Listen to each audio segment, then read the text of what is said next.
Yo, we coming back. Dead Air, thanks for the host. I think, well, like, hold on, I can adjust things for the screen here in a second. Did you know that Tenacious D is in that video? I've never actually watched the video for it. That's kind of cool. That's telekinesis, Kyle. Anyways, let me bring the voices on. Let me surprise the hell out of them. Hey. Hello, welcome back. We live. Hey. Live from New York. It's Saturday night. No, wait. It's Sunday morning, actually. Saturday night was yesterday. I love the Foo Fighters, but I've never actually watched the video for Learn to Fly, and I was just like, yeah, so beautiful. Tenacious D is in it, and they're in the video, and I'm like, what the hell? What are they doing there? They're giving the pilots ecstasy. Yeah, they're giving the pilots ecstasy. That's what they do. Sounds about right. So for those of you who haven't watched us do this before, this is Dungeon World, and Dungeon World is cooperative tabletop role-playing game, I will say. I say it's cooperative, it's more collaborative. Works on a very simple 2d6 system where most actions involve a 6 or lower being a failure, 7 through 9 being a success, but with a twist, and a 10 plus being exactly what you wanted to get out of it. There's not an excessive amount of dice rolling happening. A lot can be wrapped up in a single dice roll. It's reliant more on the narrative and the story we build. And we do this by defining the world just by speaking. Things that we say about the world might actually be truth about the world. And so we kind of, our story is led along that line. Our dungeon master, if you will, is Laurel. Hello. Hello, Laurel. And with us as players today, we have myself as Jaylin, the fighter, Elle as Elle, the thief, Dio as Kethra, the cleric, Mia as Quinn, the wizard, and Yumi as Merideth, the badass barbarian. And I have to say badass just because she broke off some bars and then killed people with the bars. She was in a cell, she broke the bars off, and she's like, no, I'm just going to beat you with the bars now. So badass is now a class tag. It's true. Yeah. You kids ready to do some camping? No. In fact, I'll camp with you any day. we're ready to save some people baby. now. When we last left off our little crew, we had Meredith and her breakout encountered one of the human rebels on an island where humanity is treated like slaves to elves that have magic and all kinds of nasty stuff going for them. But they had made camp. Our crew had been reunited with them, and we'd learned of, basically we're being led now to along the road to a city on the way to their settlement, where they're hiding out, right? Their hideout? That is correct. Yes. Also, during one of the sessions, Quinn, our poor Quinn, who we all miss and love dearly, has gone missing, just vanished in the middle of the night. We all lost an hour of time, and there was no Quinn. That's not good. So I think along these lines, we're also trying to figure out what happened to Quinn and plan a rescue.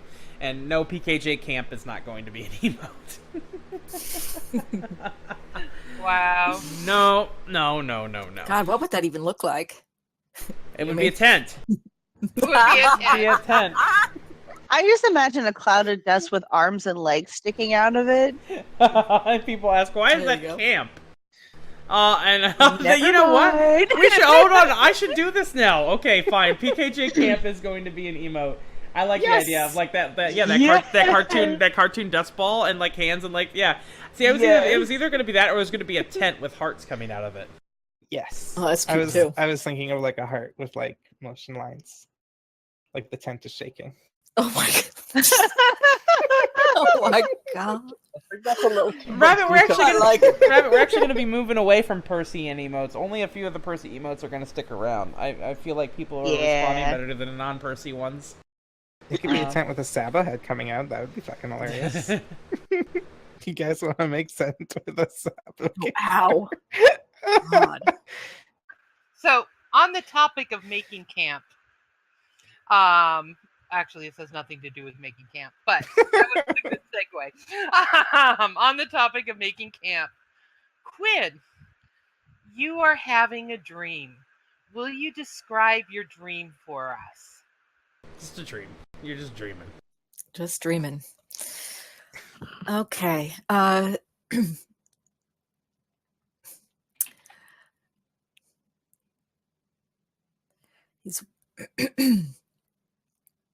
He's remembering back to the time when his parents' shop had been burned down, and he and his sister had stolen away from the rival jewelers that had taken them in by force.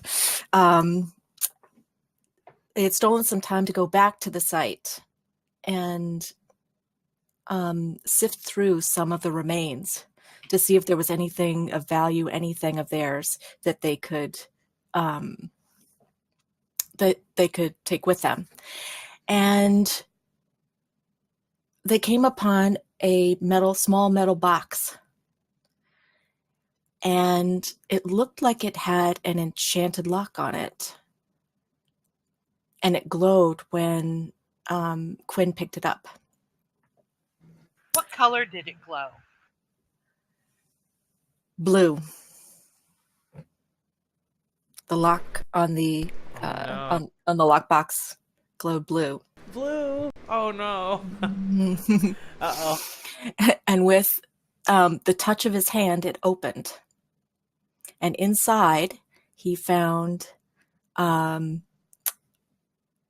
notebook, a very large, blue, heavily faceted cut gem that also glowed when he touched it. And this was where he found out what his heritage was Gotcha. in becoming a wizard.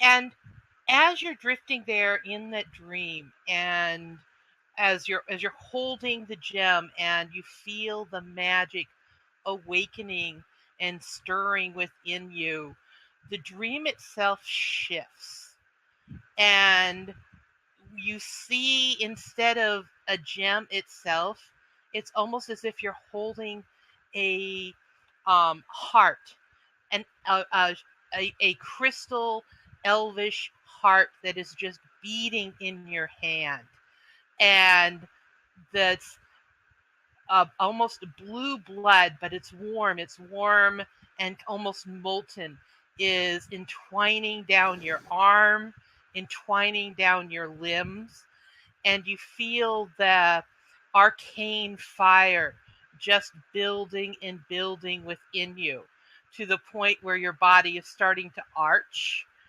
and it's almost at the point of exploding. And suddenly the dream itself shatters, and you wake up. And you wake up and you are arching on a bed in a extravagant chamber in some kind of elvish hall.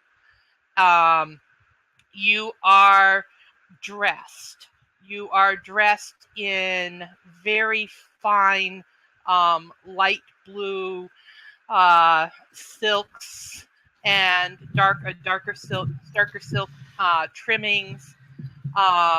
You've been bathed, you've been pampered, but around your neck and around each of your wrists and ankles are thin silver bracelets, wristlets, and you can feel them while you're not chained to the bed or whatnot. You know that so long as those are on, you are not going to be able to leave wherever you are. And there is a very tall elvish woman with almost drow-like, except she has beautiful blue eyes that are that same color as that gem that you had picked up. um, in your previous life, and she has her arms folded and she's looking at you, and she's going, "You have so much potential, Outlander. What is your name?" Who are you? What do you want from me? Goes, goes, "I am Alara, and I am your mistress. Now, my beautiful slave, what shall we call you?"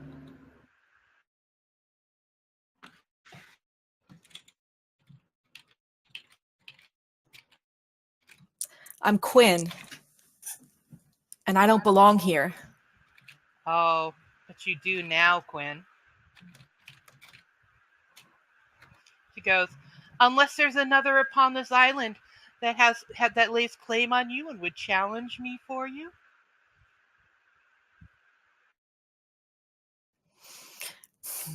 Begrudgingly. He says, my mistress Elle, she'll find me. "Oh, so you are claimed. Interesting. Why didn't she mark you?" That's not our custom from where we... "Ah, she's an Outlander too." "All right." She goes, "How?" And so she goes, "I will give you an opportunity." And she gestures for you to get up. And a box is brought out.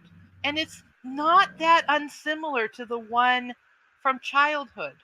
And she opens it up. And there is a quill and ink and notepaper. And she goes, "Write a note to your mistress, begging her to come ransom you. Tell her that you are in the possession of... what shall... Actually, no, you know enough. If she is a woman of real power, she'll be able to find you from what you know and what you can say to her."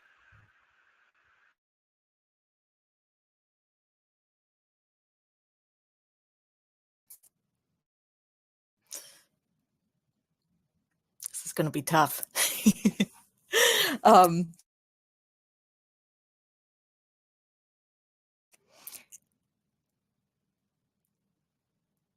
Elle, I'm being held captive by the very elves that we feared would find us. Come and rescue me. I can't tell you where I am, but I know you and the others can figure out a way. Come get me quickly.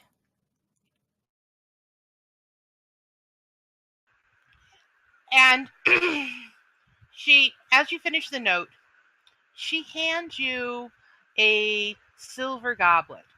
And there is a deep blue liquid in it, a very pungent odor.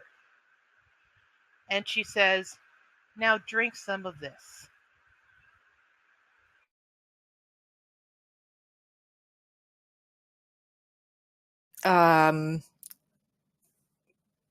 Can I refuse? No. Oh. She goes, "No." Can I get any information on what it is that I'm drinking? Go ahead and make a wisdom roll. Okay.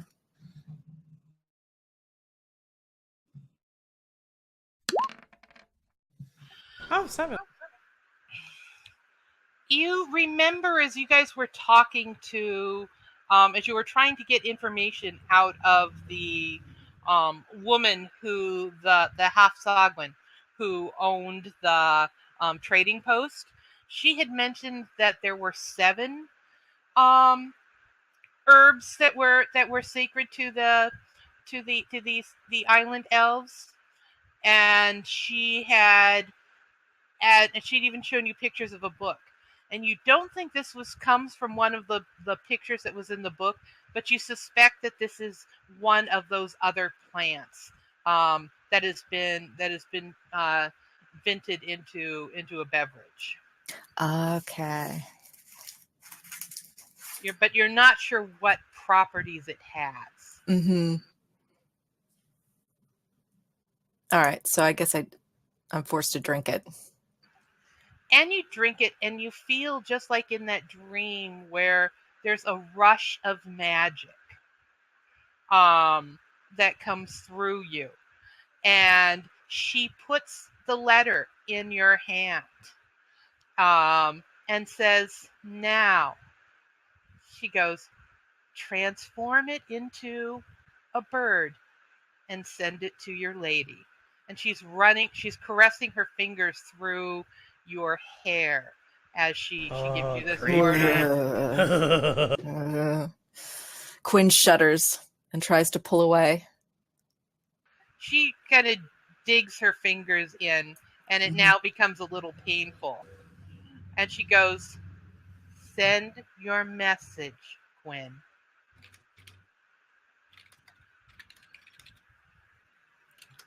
Okay. Do I have to roll for that?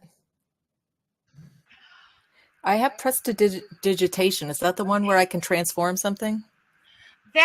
Yeah, you have it.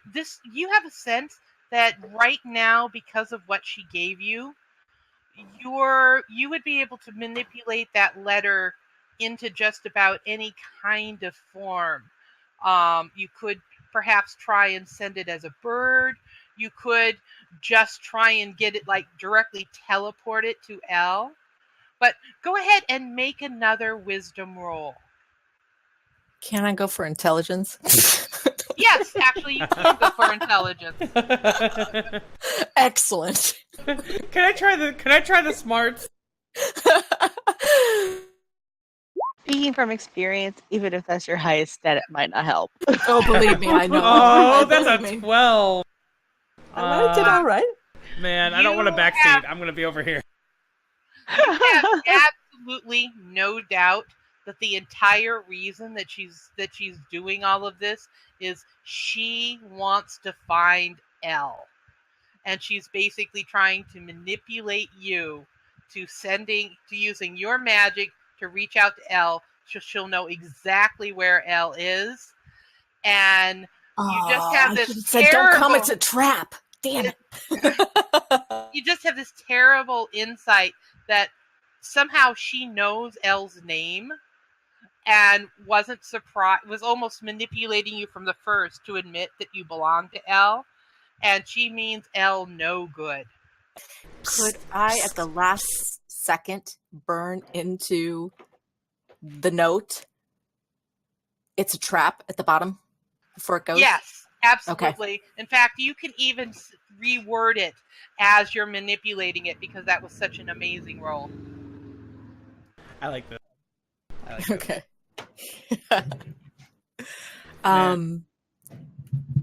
Elle, I'm being held captive by this elf Alira. I don't know where I am, but I know it's a trap. Use caution. I'm going to try to escape. Use caution if you try to find me. But know that she is looking for you specifically. Good luck. And in a flash of light, the letter fades. It just kind of explodes, and I shouldn't say fades, but it's gone, dematerializing from your hand. Mm-hmm. In that moment of time, as you're casting that spell, you feel Elle out there. You feel Elle, and you feel Elle surrounded by the rest of the party. And something is going on with them. They are in the middle, engaged in some kind of combat. You can't tell with who or what, but in that moment of time, you make a connection with Elle, and you know that the letter was received. Okay. All right. Meanwhile, back to the rest of the party.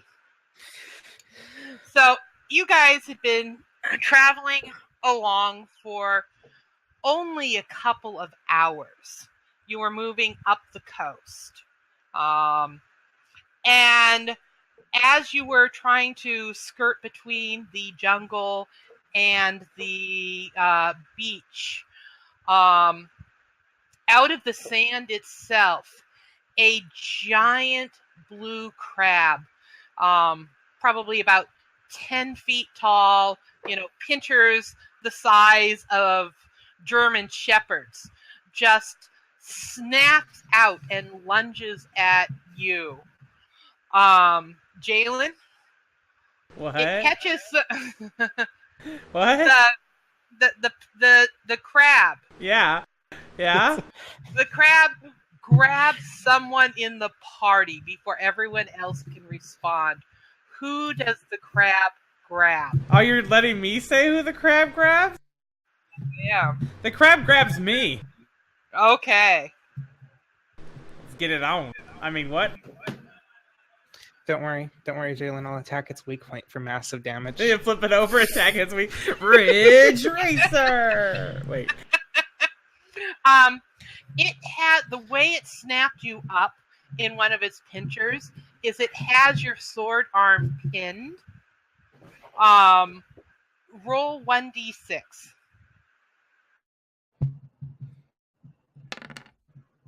One. However, it does not, because of your armor, it simply has you held in that pincer. And it's waving the other one. So you are... Ben bar lift gates? You can. Crab claws count as bars or gates? Sure. It is something that is restraining me. 13! All right. Describe to the group what you do to that crab. He literally forces his arms apart to force the pincer apart. He's going to snap the pincer through raw strength. He is just, yeah. Does he roar as he does it? Oh god, yeah, he's like, and he just snaps it. All right. The crabs just sort of, he snaps the pincer and it tries to scuttle off. Does anyone else want to take an action to keep the crab from escaping? Yeah, Merideth is not about to fucking be outdone by this fucking pansy that has to wear armor. Right. So I'm gonna run up underneath it and try to take out its legs with my fucking big ass axe. Go ahead and do that. Give yourself a +2 because Jaylin's action was so spectacular. Fuck yeah. Yes, please. You do better because Jaylin. No. That's 12. That's 12. You slam it. And Elle, as this is all going on, as you're watching them messing around with what could be, a delicious crab dinner, there is a sudden fiery pain. Like all of a sudden you feel yourself bathed in light and knocked down in on your rump in the sand. Get knocked down your tushy. And there is a piece of paper in your hand when you open your eyes.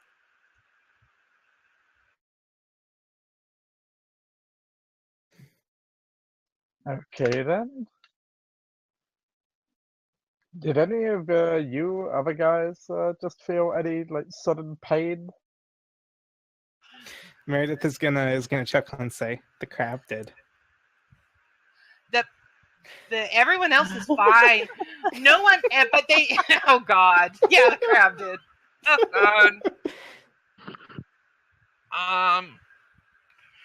You did feel a blast of magic, and it looks like it had looked at first like somebody had, fireballed Elle out of the sky, but in your you just see that that she's holding a letter.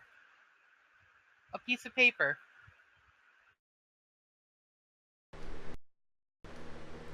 Jaylin is looking back and forth, going, "Someone sent us Oh. crabs." From what this letter says, Quinn seems to be being held by the elves for ransom. And apparently it is a trap to lure us out.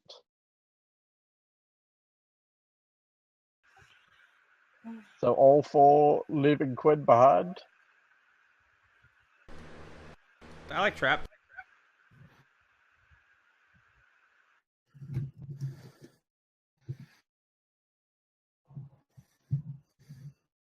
Anyone It does else not have any say feelings? where, though. Yeah, no, I don't think leaving Quinn behind is the right answer. So you were just sent a letter. Yep. No clue how it got here. Must have been that magic.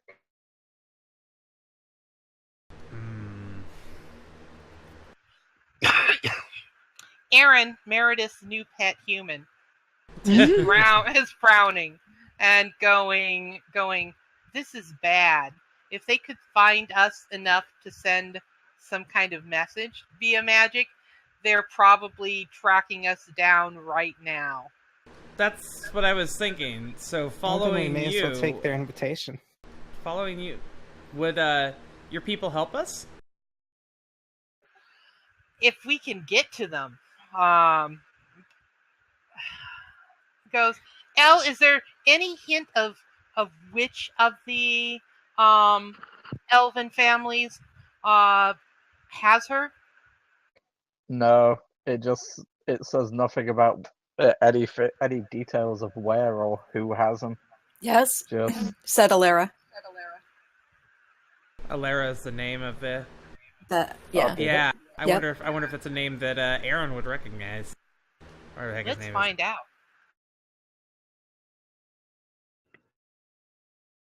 Oh, you still have to tell Arin.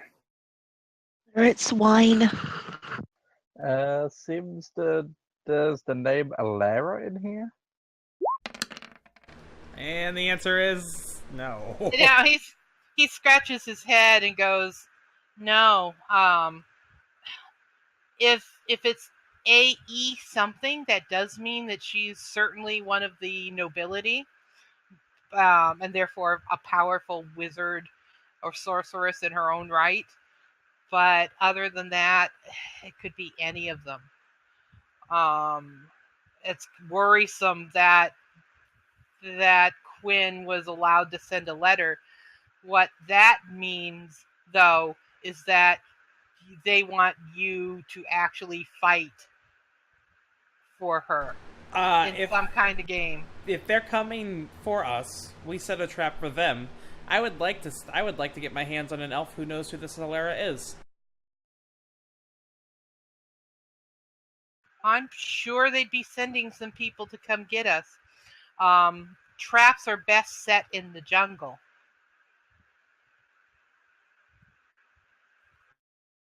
Anyone opposed? I'm all for setting a trap. I'm not crazy about traps myself. There's less glory in it. I mean, you can be the trap if you want. Meredith will nod contemplatively. I could act as bait. I like the idea. Let's do it. Alright. All right. So, Bring on the bitch. so Elle, you being the group's trap expert, describe what kind of trap you would like to set up. Like what sort of ideal place in the Jungle. in the jungle, do you think would be perfect for setting a trap? Somewhere with thick, like grass and leaves and bushes on the ground. Somewhere where we could easily disguise a pitfall trap. All right. I would like you to make an intelligence roll. And all right. You get to work on that. You start telling people what to bring to set it up. And you have about an hour. Your roguish senses tell you to get everything in place. So describe to me what the location looks like once you've got it set up. Darkness. Total darkness. Oh, wait, sorry. We'll just see a black screen right now. Oh, we're The down here. location is it's full of trees and just undergrowth in the forest that can easily, like, you can't really see the ground underneath it. You just see leaves and grass. And a place easily able to disguise a trap like this. Alrighty. And the screen should catch up with me in a minute.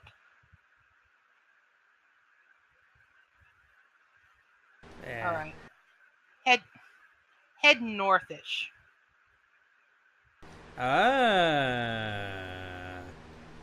Dun dun dun. Dun, dun, dun. we about to fight elves in the trees. In the trees. In the trees. Man, Arin is so big in comparison to everybody. Why is his token big? I don't agree. There. Now He's he's my small. boy toy. He has to I'm gonna be be big. hiding behind this tree right here. Yeah, he's all right looking. Yeah, he's From what I can tell, yeah. I made a retainer in 14 that's a hero called Arin. Oh, nice. That's cool. It's very nice. In memory. I mean, and yeah, well, In honor. Well, of, in honor Arin. and celebration. He's my boy toy in that game and in this game. Speaking of which, are you gonna hide your boy toy or? Nah, he, I don't have control of his token. He can fucking hide wherever he wants. I don't care. he's a strong, independent boy toy who don't need no token. Yeah. There. Now he's under your control, Merideth. Okay, he'll hide there. All right. And Meredith will stand in the middle, fucking chanting as loudly as possible. Sing a song in reverence of your mistress Elle.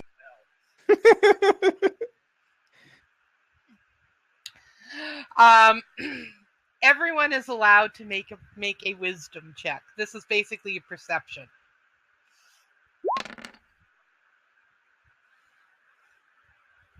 Can I have Blue roll it as well? Oh, god damn it. Sure. Thank you, Dio, for staying true to yourself. Thank you, Dio. Dio and Meredith both get to mark XP. Apparently, right. Blue rolled better than me. Blue did roll better than you. In fact, Blue is the only one to roll well enough that he suddenly takes a little bit to the air and growls and kind of points himself towards the north.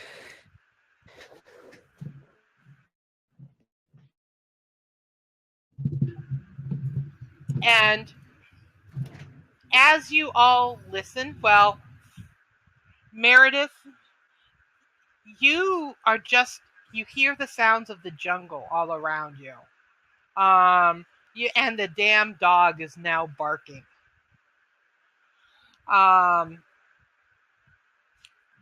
Jaylin, you think you might be hearing more of those mounts that the elves had ridden into the village before. Those hunting cats. The cats. And Yeah. it sounds like there's a fair number of them. Yeah, Jaylin has his sword ready, and I guess he's gesturing to Arin because he has line of sight on Arin. He's basically passing a message around. He's how many do you think he thinks he hears? Like, At least 2 or 3. So he's maybe gonna more. he's gonna signal 3. Okay. And then Arin will signal 3 to Merideth, and they come bursting out of the forest. And there looks to be, in fact, 3 of them. And they seem to see Merideth and are driving straight forward towards her. Merideth, what do you do? Can I attempt to take out the legs of their mounts? You can probably get the legs off of one of them. They're not close enough together to make one swing for all 3. Shucks. Okay, I'll take the one that has like the bigger elf on it. Okay. You know, the last time they came riding up on one of us, it didn't end well for them. Not No. gonna end well this time either. You roll your damage. Oh, that's right. Damage is a thing. That is enough to whack one of the legs off the cat. And you have a choice between, do you want to do extra damage and risk a strike, or do you just want to be able to move out of the way? I'll do extra damage. Okay. How much extra damage? That's damage die? 1d6, I believe. Yeah. 1d6. Excellent. That is enough to actually kill the cat. And the rider goes off as the cat is going down, but she lands in a graceful in a graceful crouch herself. She does a superhero landing. Yeah, superhero landing. And out of her hand, something flies straight at you. Come at me, bro. Oh. Ooh. Oh. It goes ka-chunk straight through your now you're not wearing armor, are you? No, I wear hides. You wear hides. I wear furs. Straight through barbarian. your hides, misses your heart, but that was a pretty good shot. And the other 2 riders are casting about. One of them is holding up, it looks like a crossbow, except it clearly has a net of some kind, and it looks like she's about to fire at you. But this is where everybody else gets a chance to act. Okay. Do we have any kind of tokens for the riders? Anything that signals where they are? We can do that. Or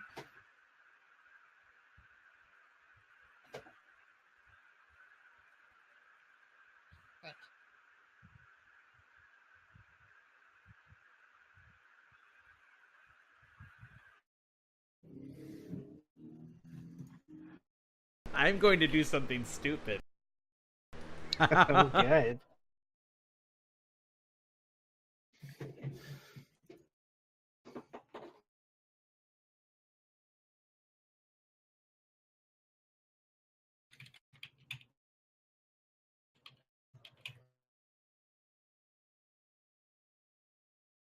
Jaylin's at it again. That's what it looks like. Oh, okay, dear. let's try that again.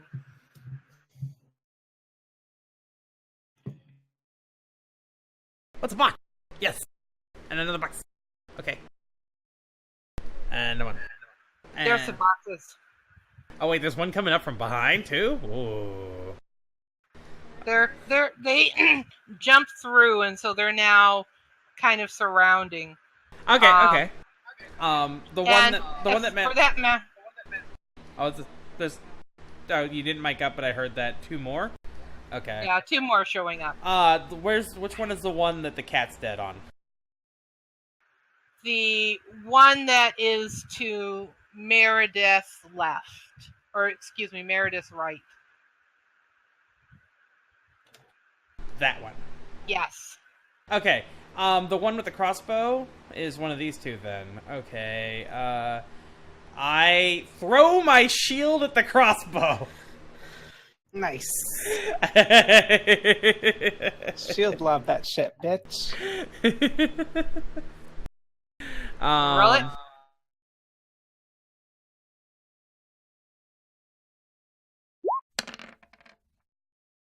Seven. Nice. Jaylin. Well, he's not expecting the shield to come back. Oh, Second, thanks for the resub. Nice shield lob, dude. Thank you for 7 months. Awesome. That was pretty sweet. All right. That the shield does or I should say, the shield does connect. In fact, it connects enough to dismount them, because they weren't shields are heavy. The one up here. If you hold left click on it. Okay, yep. That one is, however, firing something at you. Oh boy. Kind of duck back behind the tree. Or nope, I'm getting hit. Oh. No. Ah!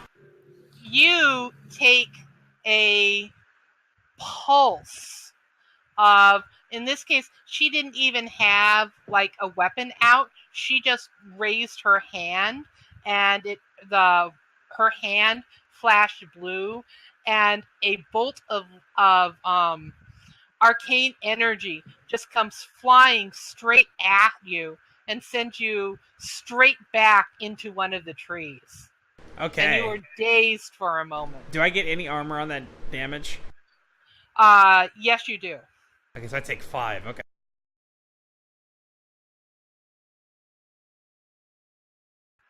All right. Who wants to go next? I'll go next. Alrighty. And I'm going to use my cold shot to aim for the head of the elf that just hit Jaylin. Do it. Okay, so do I roll 2d6 for that? I believe so. Yeah, shooting things would be dex-based? Unless, also precise Yeah. weapons are dex-based? Wouldn't I get an assist off of blue for this as well? You can.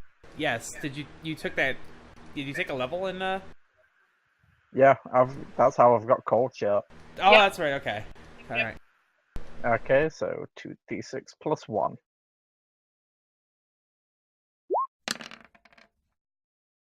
Hey! All right. Roll some damage. I don't get damage on it. They are stunned for a few moments though. Oh, gotcha. Okay. They are stunned. The person that is right there is taking a shot at you.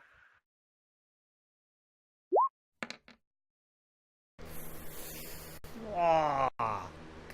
They're doing damage, guys. We're gonna have to fight them. We're gonna have to actually fight them. Okay. And wings you. I believe you have some armor as well, though, don't you? Yeah, I've got 1.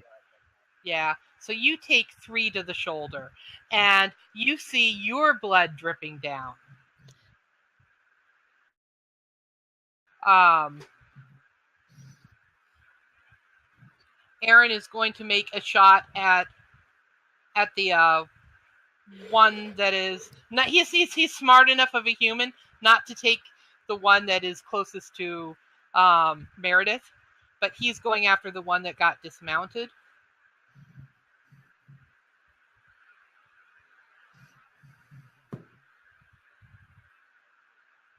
Okay. Oh, no, he's not doing so well. And he misses. Oh. Kethra. Yeah, Kethra, what are you up to? Here's the trouble with clerics in Dungeon World. We literally have nothing. Like, I can throw blessings at people, I can touch people and cure them. I can't do shit except for hit them with a stick. So this is gonna be fun. I actually am going to toss a blessing spell on Elle, just because he's the closest combatant, and I'm a little bit panicked. So I'm going to throw a bless on Elle. That's going to give her +1 for the rest of the battle. And I'm going to hop out from behind the tree and take a swing at this thing right there. I will let you do that. Get your stick out, Kethra. Let's Because I have go. the staff, and I'm just going to Give yourself rear back. give yourself +1 because she is not expecting someone from behind. Oh, No. yay. I'm sneaking up on her. Yeah. Okay. Now what do I Right do? from behind. Oh, yeah.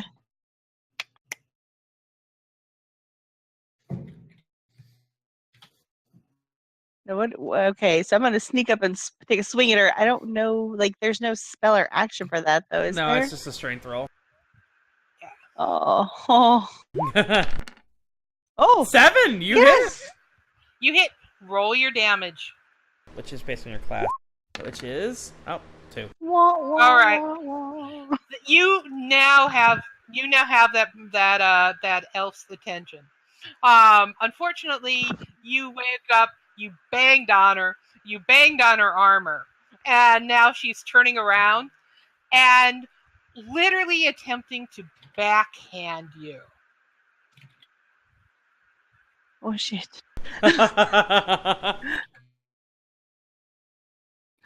I just wanted to help. Yumi. She Oh! she hits you so hard that you can sense that magic flared through her as she struck you, and you go down. Just Oh, that is one hell of a bit bang. I want you to make a Constitution roll.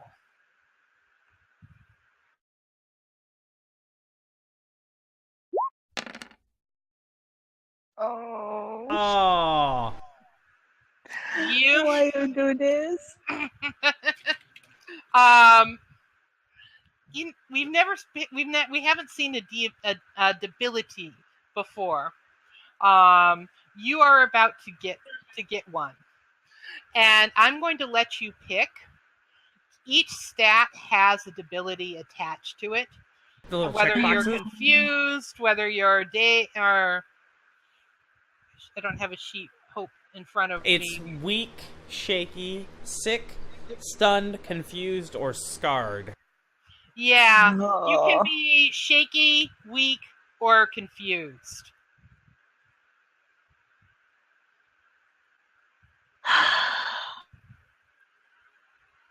I'm gonna take shaky. All right, check the box. And Yep. yeah. Does that mean I have to take XP for that roll too? Yes, actually, you do get to take XP for that roll too. You learned how to be shaky today. Gain XP. Yay! Jaylin would like to act. If Mike up. Go ahead, Jaylin. You and then Merideth. Jaylin is actually going to go charging in the direction of his shield to scoop it up and try to move past those cats. He's actually going for the one that backhanded Kethra, even if it puts him in danger. Okay. Aww. Actually, you do that, and that will. You just need to go there. Yeah. So he's wanting he's. I assume because this was the crossbow, so it hit this person. So the shield is probably like on the ground either this side if I'm lucky. He wants to just charge right past, even if he has to like leap over Meredith.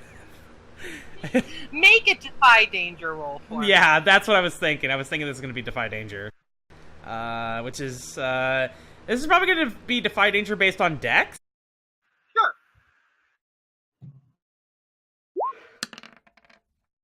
Seven.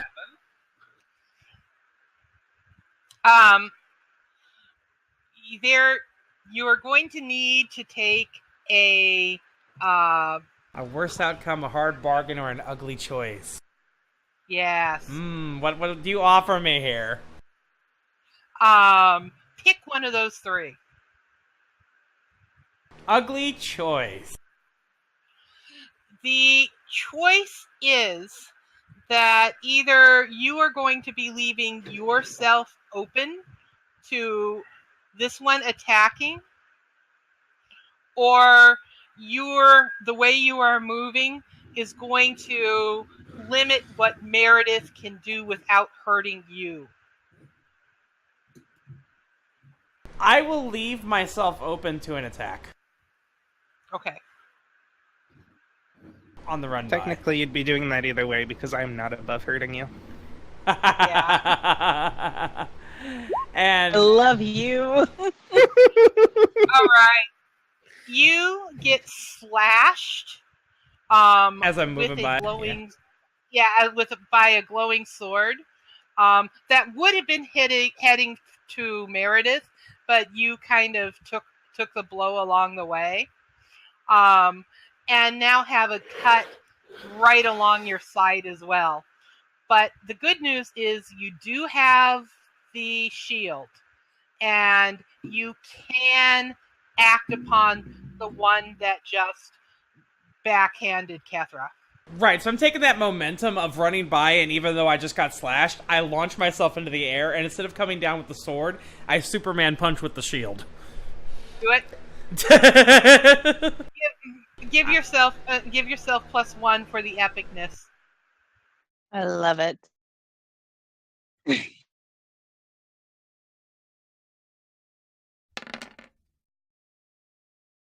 12.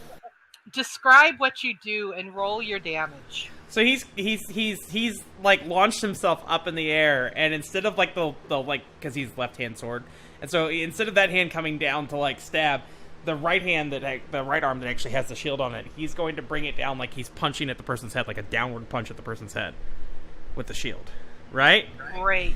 To knock them off the mount and away from Kethra. And his damage is 1d10, but he's also got Merciless, so he does an additional d4. And do you want to do an extra 1d6? Yes, I do. Okay, so what I'm going to have you do, because this will actually give you more damage in the long run, is roll 2d10. I don't know if I trust my 2d10, but Okay. Well, then you can roll all three. Go ahead. let's see. One or the other. 1d10 plus 1d4 plus 1d6 or 2d10?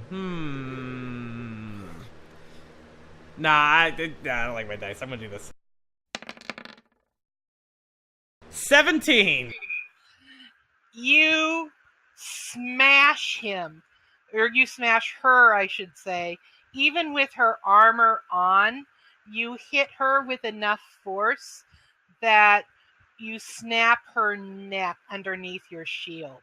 And you feel this rush of righteous fury. And the satisfaction of the bones crunching underneath. And he's just It gives ah! Who's next? All right. Merideth. Jaylin was just barbaric. Because Jaylin was just barbaric, you feel a rush of that same glorious fury through you. All So right, you get a +2 on whatever action you're about to take, as long as it's merciless. Jaylin just Fuck keeps yeah. buffing Meredith. I'm cool with this. He should just equip another shield. I know, right? Just dual shield it. Which bitches are still alive? It's got to be those 4. The one behind you has just been completely just obliterated. That one? These 4? Yeah, those 4 are alive. Are all of them still alive? Yeah. Yes, they are. Okay. Back one is stunned, but alive. I'll, You know what? Can I use my, what are you waiting for move? Yeah, remind me what that one is. It's basically an AoE taunt. I roll plus con.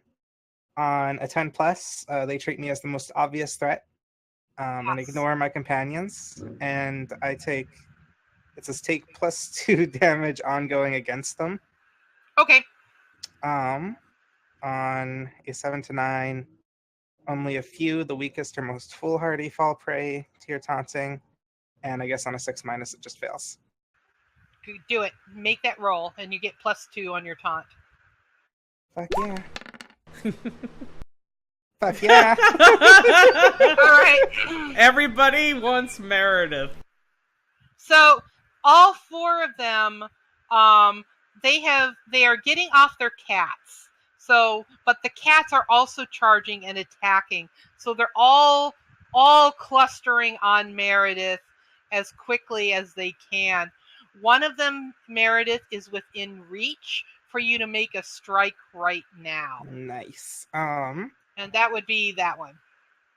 Quick question before I roll. My big ass axe. All I have written down for it is big ass axe. Is that a battle axe or just a regular axe? That is a battle axe. Sweet. Which makes for messy damage, I believe. Yeah, well, I get messy anyways because fucking barbarian moves. Right. But it also gets +1 damage according to the SRD, so. Yep. That's nice. I'm just gonna write down those tags because I didn't when I got it.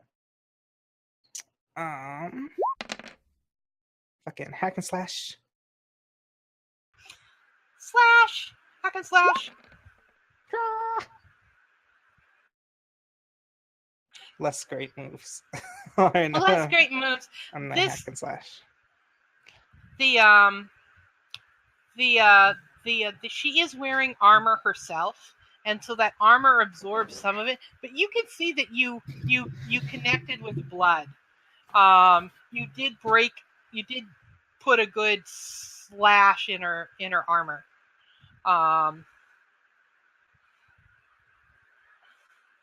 And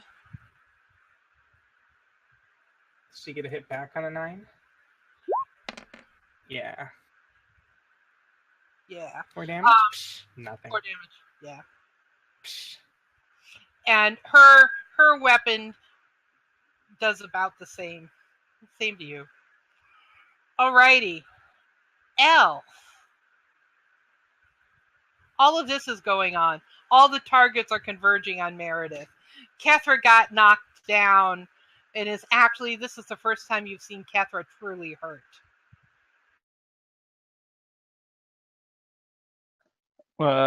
This target here, Yeah. would you say that's moved more to be here? Yes.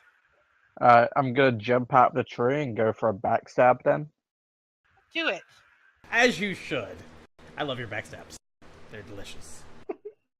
That's So a dex roll, right? tasty. Yeah. I believe you have finesse, or not finesse, but what precise, whatever. Yeah. Yep. You connect with that back. Roll your damage. I also get an extra d6 on this because of my cheap shot. Do it.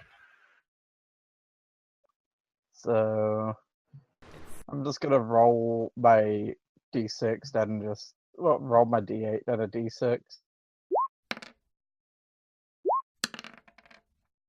That's 12. Holy crap. That's 14. That was a 9, the first one, wasn't it? Oh no, it was an 8. Yeah. That's 6 6. damage, 6 damage, and then a d6. Okay, 6. 12. Yeah, so 12. Yeah. I'm sorry, Yeah. I saw the 8 from the So- first roll. So, describe for us how this elven warrior dies. In a Well, I'm whimper. just gonna quickly come from the tree, almost out of nowhere appear behind her, and jam both my daggers into her spine, and then just sort of throw her body onto the ground like it's nothing. Excellent. And your knives slide through. And as you've got, her down, you're yanking them out. One of the cats is lunging for you, and you get a free slash on the cat. And you only need to roll damage, not even to hit. Okay.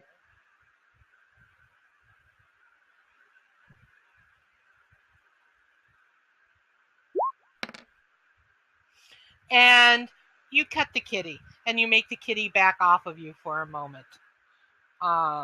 Also, could I have blue attack at this point as well? Yes. When you command blue, blue just adds to your rolls. They don't let you make separate attacks for blues for companions. I don't know why. That's right. But yeah, it would basically mean that you get +1 to your hack and slash, because hack and slash isn't always a single attack; it's a series. Yeah. But on the other hand, if you want to narratively describe what blue is doing, I will take that all into consideration. Like if you want blue on the back of one of the cats, harassing it, by all means. Well, I was going to have blue be on the back of the cat that's over by Kethra, just to keep it distracted, to say. Yeah, yeah. Absolutely. So at this point in time, blue's going to jump. Now, roll 2d6 for blue for me. I'm curious. Oh. Okay, thank you, Blue. Don't roll 2d6 for blue anymore. You know, every time I've rolled for blue, like, it's gone badly. Blue is only good at religion, okay?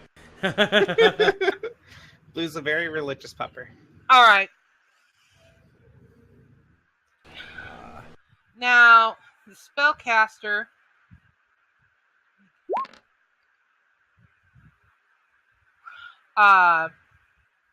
hits you, this one here.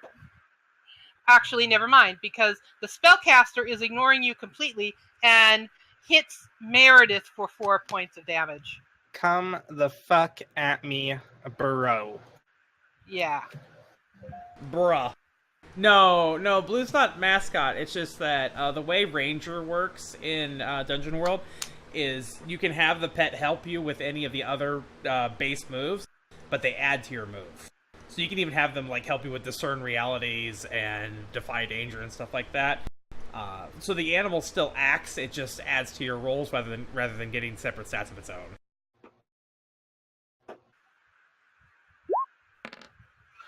And Arin actually does something useful at this point in time, and manages to have gotten that spellcaster.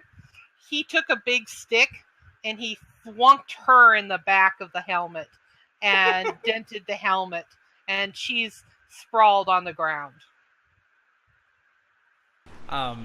Jaylin's gonna help Kethra up. But he has a wild look in his eyes. He might not be all there at the moment. Kethra, roll wisdom for me.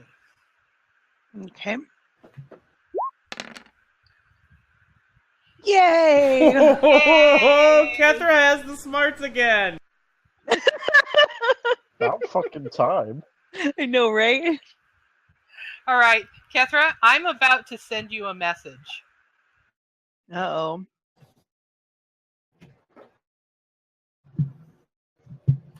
Are all the Elfias dead? No, not yet. Aww. No, and as he was helping Kethra up, he's actually going to call to the others to leave one alive. Well, the one at the back there's stunned by Meredith's boy toy. Yeah. Yeah, All we can right. leave that one alive. That is Kethra. That is your insight. You're whispered from your secret from your god right here in the middle of this combat. Ooh. So- Okay. Stop sending us messages in combat. I kind of Knowing what I know, I actually leveled up like 2 sessions ago and picked up the advanced move of Cure Light Wounds. So it is a rote and so Cure Light Wounds no longer counts as a spell for me, so I can use it as much as I want. I'm going to place hands on Jaylin and kill him up a little bit before he runs off to murder anything else, because he's a little scary right now. He's a little bit scary. Do you want to attempt to try and calm him and soothe him as well as kill him? No. No. Okay. Roll Do you 1d8. do you want to do the opposite of soothe him? Oh no. Oh no. Oh no. That's not fair. Yes. Jaylin can't have Yes, more I battle do. rage than me. All right. So describe for me how this healing goes. Like visibly describe what you do and what you say to Jaylin in the middle of all of this, and how So you make him feel. I'm actually not going to say a word to him. I'm just going to grab him and like, I notice like the biggest wound is actually the slash on his side. So I'm just going to place my hands like on his torso on either side and just kind of squeeze. And he's going to feel the magic pulse through me. So first of all, he's going to feel the pain. He's going to be like, what the fuck, bitch? And then he's going to feel the magic and it's going He's to gonna be freak like, him yep. out because he does not like magic. Yep. There you And go. then but he instantly feels better and he's like, but the magic pissed him off. And that just kind of sends him over to the edge. Yep. Yeah. Yeah. Yeah. Yeah. Okay. Alright. So that's a special Kethra hug, apparently. A special Kethra hug. Roll 1d8, I guess is 1d8 for healing? Yeah. For Cure Light? Yeah.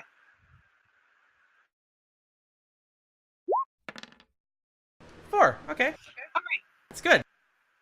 So, Jaylin, you get Kethra. Kethra wraps her arms around you, and Kethra heals the wound. But you're still smelling your own blood and Kethra's hand upon your blood. It fills you with a sense of hunger and desire at the same instant in time. A desire for killing, a desire for Kethra. Oh, no. Oh, my. A desire for killing Kethra, or are these No. separate This is things? not the Yeah. time for camping. Yeah, for killing, for Kethra, for all kinds of things. Now, are we talking about like making camp with Kethra, or No, like no. I just want to make sure we're all on the same page for the fan fictions. It's for the fan fictions. People in chat are asking, I guess, Kethra X Jaylin OTP. I like that Dio wrote Jaylin Smash, but I think she needs to put Kethra's name after that. I mean, you know. Jaylin Smash. God damn it. I can't even be at a table with you guys. What? No. No, Jaylin is like, it's just like he just turns, he's going for the next one. Yeah. there is no between him and murder right now.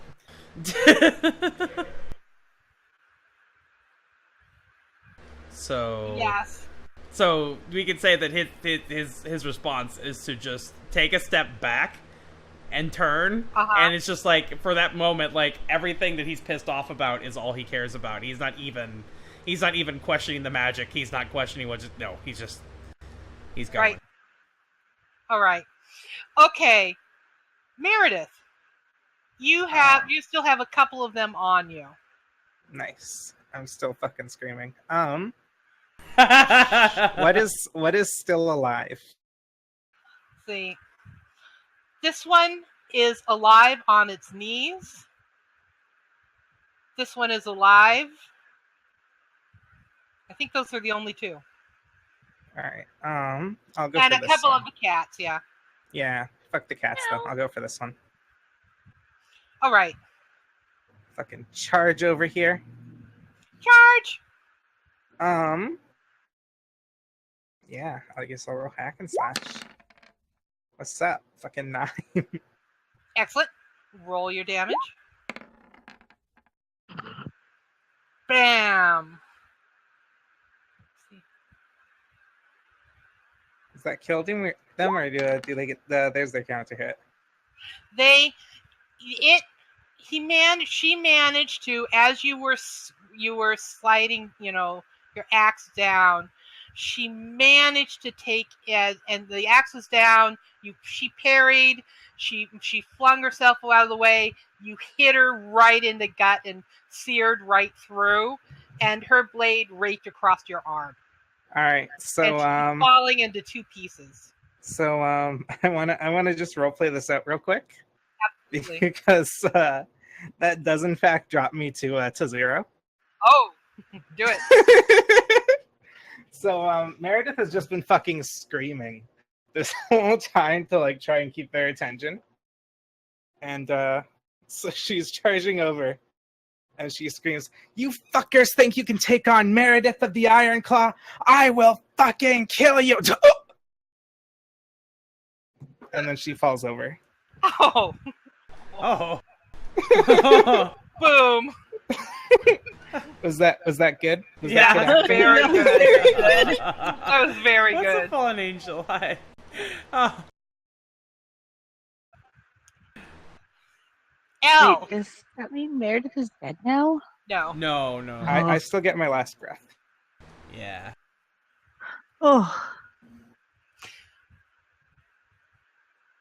Elle. Yeah. Yeah. Well, Elle's Elle. thinking, maybe it's not the best time to go take on one of them head on.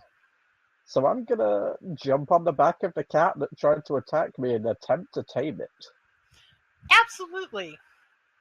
Absolutely. I said in a previous games that these cats have been trained to respond to out to all elves.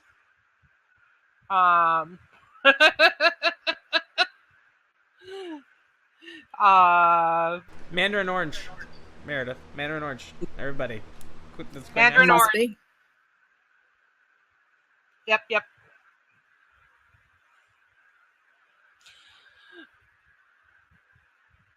So roll a. I know this is going to sound weird, but roll parlay because you're actually in this case. And what are you going to offer the cat in order to tame it, or are you going to browbeat it? I'm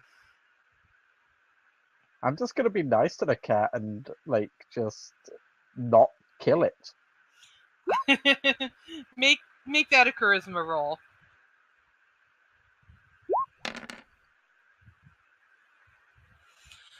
The cat basically it actually opens up, and this is the first one of them that you've had this experience with because the others got killed too fast. Is it sort of creates an empathic bond with you where you're now able to sense its emotions as it's on its back, and it demands that more than not just killing it, it demands that you treat it well.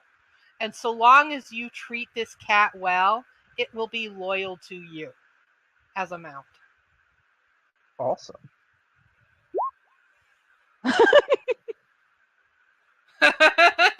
Elle now has 2 pets. damn it, Elle. That's what I do. I steal animals. Can Jaylin make a move? Jaylin can make a move. Kaylin's about to kill Elle's cat. No. No. No. I think right now Jaylin can tell friend from foe. That might not always be the case. I swear to God, I will Sir- whip out that flute if you aren't careful. We still have this Yeah. one, right? Mhm. Yeah, The one that circle Meredith roll. went after. Meredith went after. No, this one. Oh, okay. Wait, no, there were 2 alive. No, Did Meredith? nothing actually- that- Oh yeah. Meredith You're killed right. this one. Meredith okay. doesn't Yeah. simply go after people. Yeah. Okay. The one that circled down is the one that hit you with the bolt. Okay. And she's currently down because Arin whacked her in the back of the head with a big piece of wood. Right. Remember how Jaylin was like, keep one of them alive? Yes. Jaylin has seemed to have changed his mind. He's stepping over Meredith's body, and as he does, he grabs her axe. And Oh, he baby. turns, and he's bringing it down on the head of the elf that's downed. Excellent. I want you to make a constitution roll. And this is a constitution roll that is basically your will not to start eating this elf. Oh, I'm liking this. I'm liking this. So is Jaylin just like a fucking werewolf, or 8. Okay. You get a choice. You can choose for Jaylin to have the self-control not to reach out, rip out this elf's heart and put it in his mouth. Or you can have Jaylin reach into this elf, rip out her heart, and put it in his mouth. I leave that up to you. He does not do it. He stops himself from doing it, but he doesn't stop himself from continuing to pummel the body. All right. It turns to bits. Meanwhile, back at the ranch. So, Quinn. Yes. So Quinn. Quinn needs to startle awake here. Okay. Yeah, that's okay. So Quinn, you sent out your letter, and about an hour later, the woman returns to your room. Alera returns to your room, and she puts down what looks like just a crystal orb on the bed on your lap. And she says, pick this up and concentrate on your mistress. Think of Elle. Please. All right. You're not the boss of me. That's what he's thinking for sure. But he's all, bound up and not really. These are magical bonds, right? So he can't even use his magic, or can he? He can use it. He can use his magic. She hasn't limited him from doing that. Now you don't know what's going to happen if you try. If you do it, right. Okay, all right. So Quinn takes the orb, and in the meantime, for now, he's going to do as he's told, and he starts concentrating on Elle. It lights up and becomes sort of a holographic image of television. Of what you see is from the perspective of the young wizard that had been in charge of this party, and so you and she, with wine and snacks, get to watch the battle unfold. Including me punching the camera a few times, apparently. And she is like stroking her fingers along your arm and is smiling and watching it all. And at the point in it where Elle makes her own attack on and just puts those 2 daggers in, Alera pauses the screen and holds out her hand over it and manipulates it so it sort of stretches out and gives a very good picture of Elle in her moment of savage glory. And she goes, "Is that your mistress?" Yes, it is. Interesting. Very, very interesting. And she takes a moment and goes, all right, we're going to compose a new note. I have an enemy of my own named Aisha of the Emerald Strike. Her She killed my mother. She lives in the city. I am willing to give you back to Elle, unharmed, completely intact, unmarked, unclaimed, if she agrees, if she is willing to swear an oath to go to the city and kill Aisha.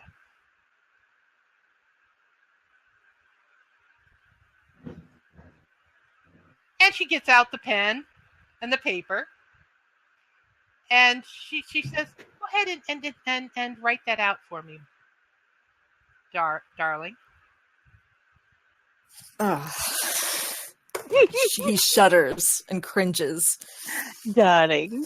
and Darling. reluctantly Darling. takes the pen and paper.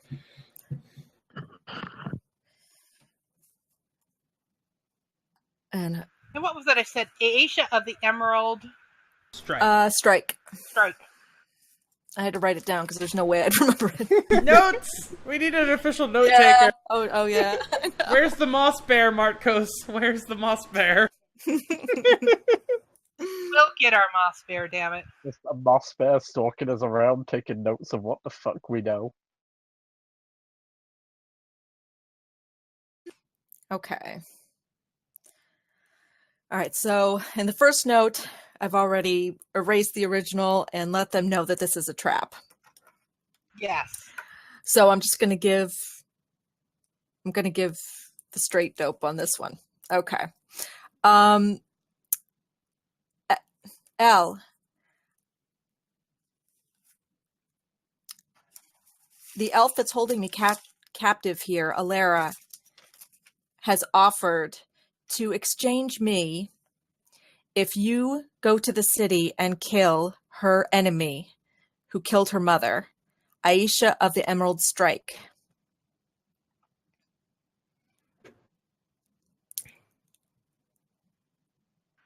And let her know that we are able to see and hear anything she says. Oh. And Alara is also able to see and hear everything you say through the use of magic. So she nearly needs to make this a verbal contract and to swear upon whatever god from above or does she not believe in gods? I don't think she does. Okay. Swear upon. And she ponders and goes, put it to her this way, is that if she fulfills this, if she does this, she'll have no further trouble with me, even in departing the island. If, on the other hand, she fails to kill Aisha of the Emerald Strike, next time, it won't be just you. I'll take all her humans and her dwarf. And she won't be getting you back.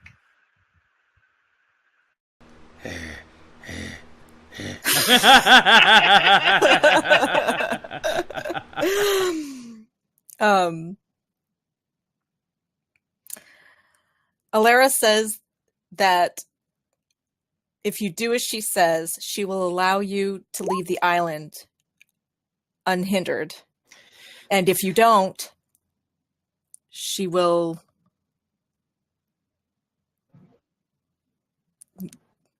Take everyone? she'll take everyone and won't let us leave. And that I will make sure you enjoy wearing my marks. And she taps at the paper and goes, be sure to write that too, that you'll enjoy wearing my marks. And by the way, you'll enjoy wearing her marks. No, you will. I will? You will. You will be. And apparently I will enjoy wearing her marks. Help! Help! Help! Yep. And she goes, all right. and she gives you some more of that blue. It's wine is too strong a word for it. It's more like a very sweet mead, sort of that honey thing. It's very rich, and I want you to make a Constitution roll for me and get 7 or higher. Oh boy. Quinn. 7. 7's good enough. At 7 is you feel that it's incredibly extending your magic. The more you drink of this, the more powerful you'll become, but you recognize that it has a very addictive quality. And she's drinking copious amounts of it herself. Is this Balboa root we were talking is. about? It is. Okay.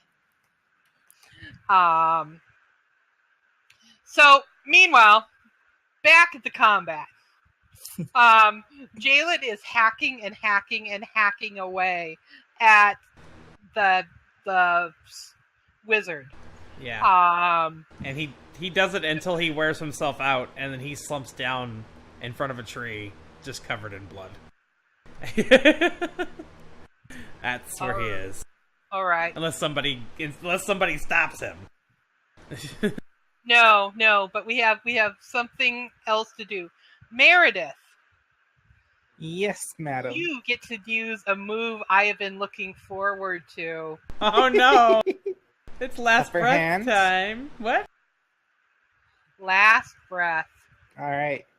What do I roll for last breath? Let's see. 2d6 plus nothing. Okay, just straight. Yeah, just straight. All right. So Oh no. What? now Rip we are Meredith. Rip Merideth. But I'm going to give you describe for me what in Meredith's religion what the Hall of the Gods looks like. It's essentially, if you've ever played Skyrim, it's essentially Sundengard. Okay. Yeah. It's this great mead hall made of gold, where all of the greatest warriors from her tribe are able to rest and share stories of their exploits for all of eternity. Excellent. And you see basically an all-father like God. Yeah. On his throne, and he's smiling, and he is extending his cup towards you. And as he's doing that, you feel a cold hand upon your shoulder. And there is a dark, cowled figure that has no place in this hall that says to the All-Father, "She is on my world. She is mine to claim." And the All-Father slams his mead cup down and goes, "How dare you attempt to claim one of mine?" And the robed figure goes, "It is my right. She is on my world, and she has died." And the All-Father says, "No, she hasn't." And he throws his mead on you. And Merideth, you feel anyone who's looking at her body sees Merideth suddenly shudder and jerk up. And there's a whisper in your head. It's a promise from the All-Father that he will take you, and he will take you to the hall. But no other god gets to claim you. You are his. And so, until you leave this world, you are basically alive, but as soon as you leave this world and the All-Father is actually able to reach you himself, he will claim you for his own. Yep. Because failing last breath doesn't mean you die then. It just means you will die, and the GM tells you when. I love that about it. Me too. Ah, that's badass. That's pretty sweet. That's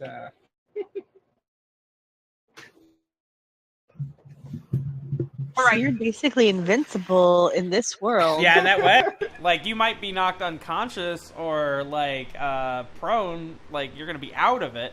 But if we could pick you back up, you're never going to die. That's crazy. Crazy.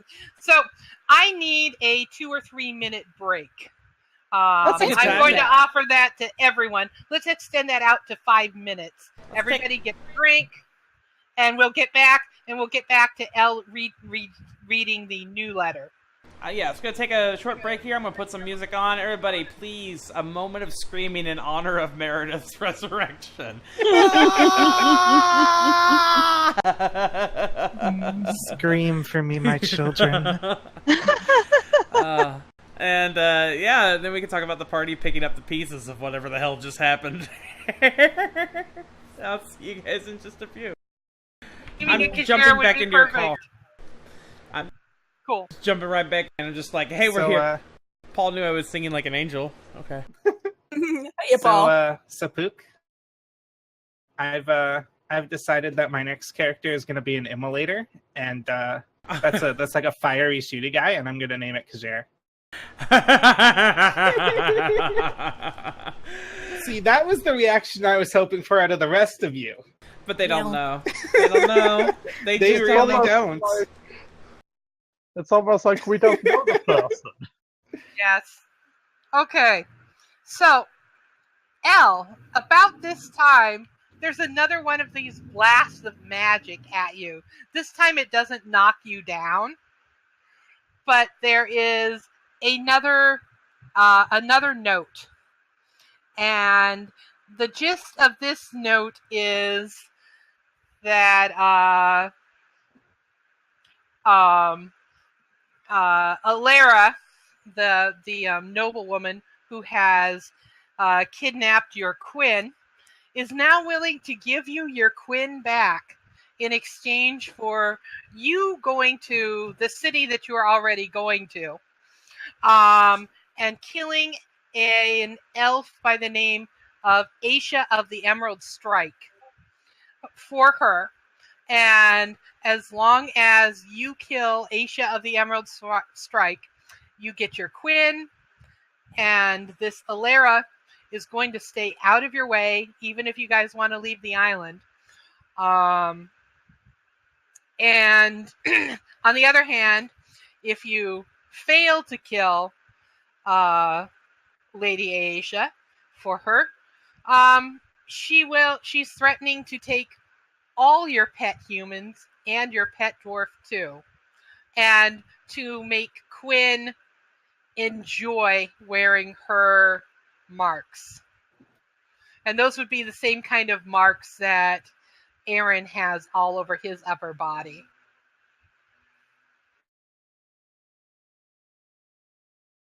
Okay, I'm not even going to consult the group. I'm just going to say I accept. Oh, right. And so you guys all hear Elle say, I accept. And Quinn, Alara smiles at you and starts removing the bracelets and the collar around and the anklets. And she goes, now, I want you to thank me in a proper elven male style. Oh, no. No. Oh, baby. I'd like to use magic missile. Thank you. Thank you. I'm just waiting for the moment. She's feeding him magic power. He's going to do it. He's going to melt her. We're going to attempt it. Let me see. Do it. Make a spell casting roll. I believe that is based on your intelligence. Yeah, I was going to say, I'm not quite sure. Okay, good. Hopefully good. Here we go. Intelligence. Intelligence. Here we go. Intelligence. Do it. 8! Fuck. Is that good enough? Fucked it up. I You- did. You cast. We're going to do something here. Let me just see if Magic Missile has something else. This is 1 second D&D. here.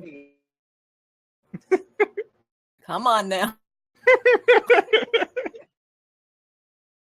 Trying really hard to make it work. Laurel, That's you're not gonna be mic'd up. painful. You start your cast, Mhm. and as you start your cast, her hand whips out, catches you on the jaw, breaks your concentration, and you feel yourself reeling. And she says, well, if you're not going to be gracious about this, and roll 1d6.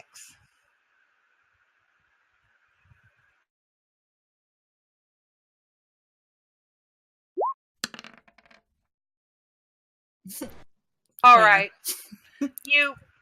You feel a searing migraine-like headache, and suddenly you're falling.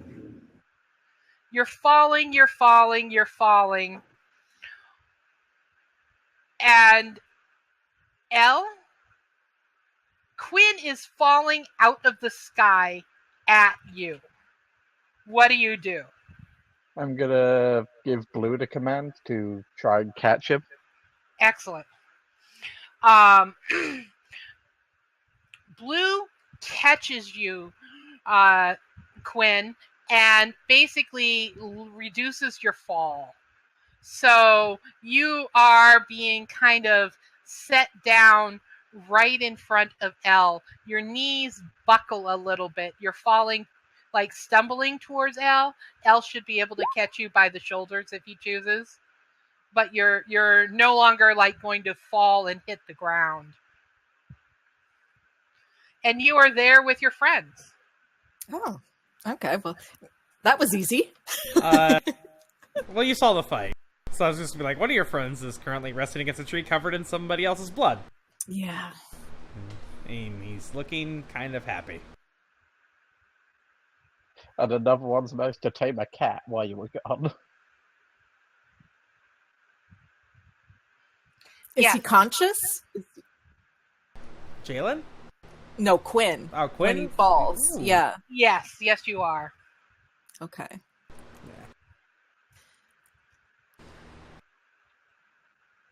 Oh, you made it back. How'd I get here? That's the strangest thing. You tell us, you're the one that came falling out the sky. I refused Alera's advances and attempted a spell, and she caught me and flung me through the, I don't know, kind of a warp it is. Space warp.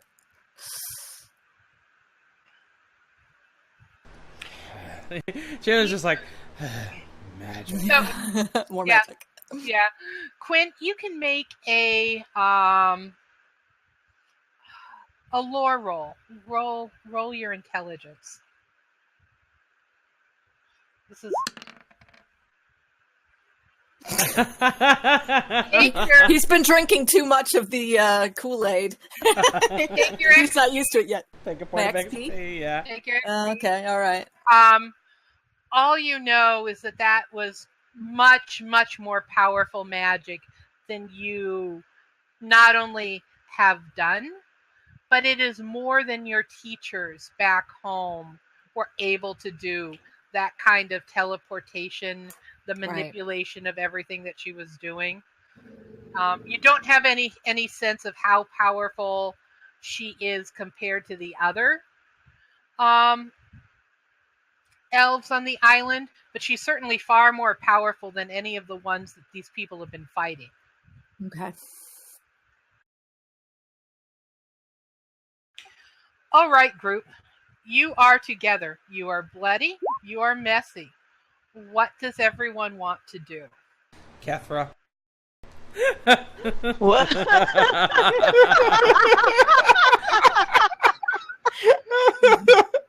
Oh, so you want to make camp? I mean, They probably Yes. should actually make legitimate camp and rest and recover. Excellent. Um, The other baby. cats have gone off, but you have the one. And Elle, what are you going? You are actually able to, as you've now imprinted it, part of the bond that you're making with it is you get to rename it to what you please. I'll think about that one. All right. Jay's gonna get cleaned up before he goes checking on like Quinn or anything like that because yeah. yeah. I'm Yeah. gonna walk over to Kethra. I'm gonna hand her that flute that I got, and I'm just gonna say keep it for if anything bad happens. Question: does Quinn have his things? Because he's garbed differently now than he was. Oh, is he looking fancy? We have Quinn's things. That's right, we have Quinn's thing. Oh, okay. They didn't take anything. Yeah. That's right. Okay. Okay, Yeah. but I'm not sure Yep. he knows that. Check with Pack Mule over there. which is yeah. Jaylin would have the stuff. Okay. So Well, I'm missing my stuff. It must be back where Jay Alara is. now Jay just grunts and goes, and he just nods towards the bag. Thank the heavens. And you can start calling me You're the lucky heavens we if you didn't want. sell it. Yeah, and Quinn smirks. Goes over to the bag and grabs his stuff. Mind the splatter. Oh. Oh. So classy, Jaylin. What happened? You went a bit crazy with the red paint there. Yeah, you did. Is you sure it was me and not Meredith? No, that was definitely you. Meredith was a bit preoccupied at the time. Is Meredith still out cold? I figured that we would have taken time to she probably Revive gets a her. heal, gets a revive. This Yeah, is- I think while you Smelling were all salts? cleaning up, I was kind of walking around, like, healing everybody up. She's still sleeping though? Well, she's invincible, isn't she? Up and No, She well, can't she can be die. knocked out. She can't That's like- die. She's Yeah. not invincible. She's just immortal. There's a difference. Here we are. She's Doctor Who, not Superman. Oh, That's interesting. That's a nice way to Goes put it. to the afterlife, has a drink, comes back. So wait, we So- can see her because she's not invincible. Okay, I get it. Yeah, Right. yeah. Yeah, she's not Yeah. invincible, so you can see her. So Meredith, I leave that up to you. Are you asleep? Okay. So I everybody, won't lie, I just really wanted to start into the microphone. Arin, like a good pet human, has like bound her wounds and made her comfortable. Kethra, I'm not going to make you roll to do the cantrips to heal people up. It's just going to be part of this whole making camp thing. Everybody There's gets going to to be a lot of things that are going to be part of making camp. Yeah, everybody gets to spend a ration. And yeah, rations. yeah. Now, how far away from the actual combat place did you guys move to camp? I'm guessing because of the smell of, corpses and stuff is not so great. We probably got a little distance. Right. Are you out of line of sight of it? Did you go Yeah. that far? Yeah. Okay. Jaylin would have been looking for some water. I don't know if there's any call. water nearby. You found a small, fresh pool. That is here. This area looks like there's a little bit of the jungle's still pretty thick. But there is a pool of really pristine looking water that's kind of assembled there, and there's a bit of a an area where there's enough bare ground to set up a camp. And I'm going to say, Elle, you're the one that notices it. There's also a cave that's like kind of jutting out of a small part of some rocks nearby, within line of sight of the pool. Jaylin is going to cook up that crab that he also dragged along, apparently.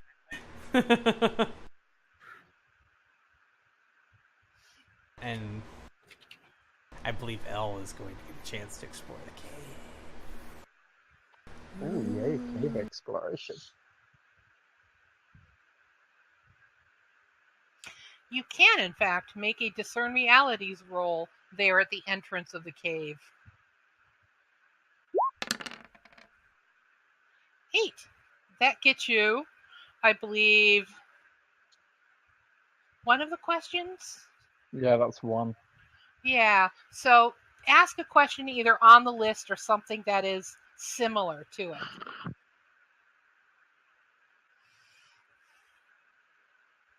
What should I be on the lookout for? In a jungle setting like this, it makes a great deal of sense that this cave is inhabited by some kind of creatures that are likely to want to eat you. So keeping an eye out for wildlife is probably a really good idea.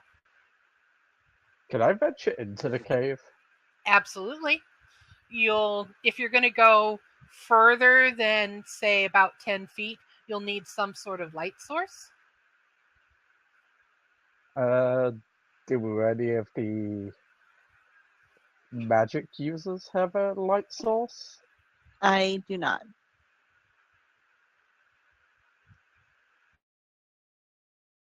Does Quinn happen to have a light source of some sort using magic? Yes, I believe he does. Would you like to come and explore a cave with me? Oh my. We'll be right there. Wait. Well, in what capacity? When We're she gonna went- go explore a cave for one day. I think so. Quinn's not Elle's type in that way.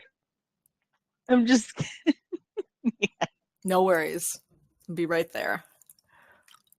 Let's do it. All right. So, Quinn, make your light. And that's just a spell roll. Okay. Intelligence. Let's see. And you're still feeling a little dizzy, so give yourself plus, well, never mind. You start to make your light. And you have no trouble making the light. And you make the light. And right into the face of a very big striped bipedal reptile that is snapping its jaws at you and Elle. Elle, what are you going to do?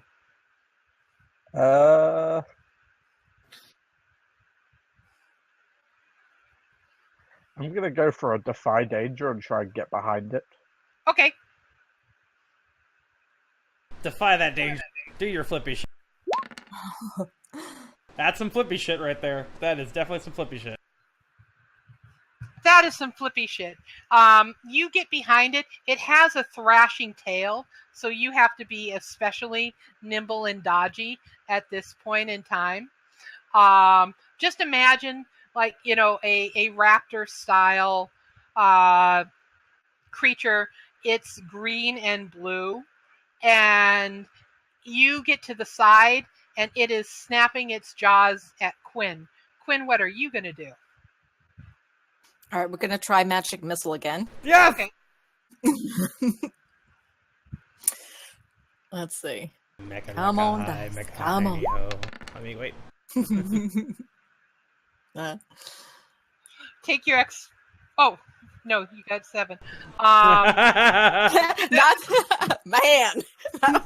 Laurel is so expecting Magic Missile to fail. I know. One of these days, it's just gonna wham bam You know, slam. I thought the elf just took Quinn, not Quinn's dice rolls as well. All right. It says deal 2d4 damage to one target. Do roll I get to do that? damage. Yeah. Okay.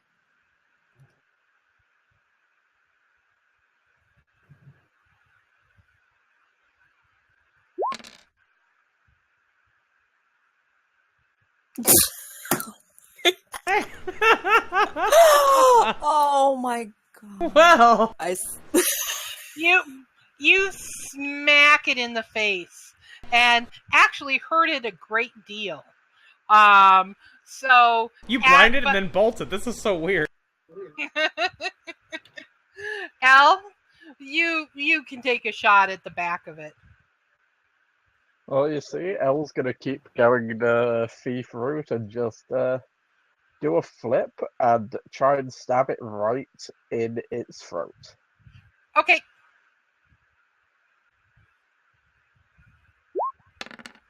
Assassinate. Oh, yes.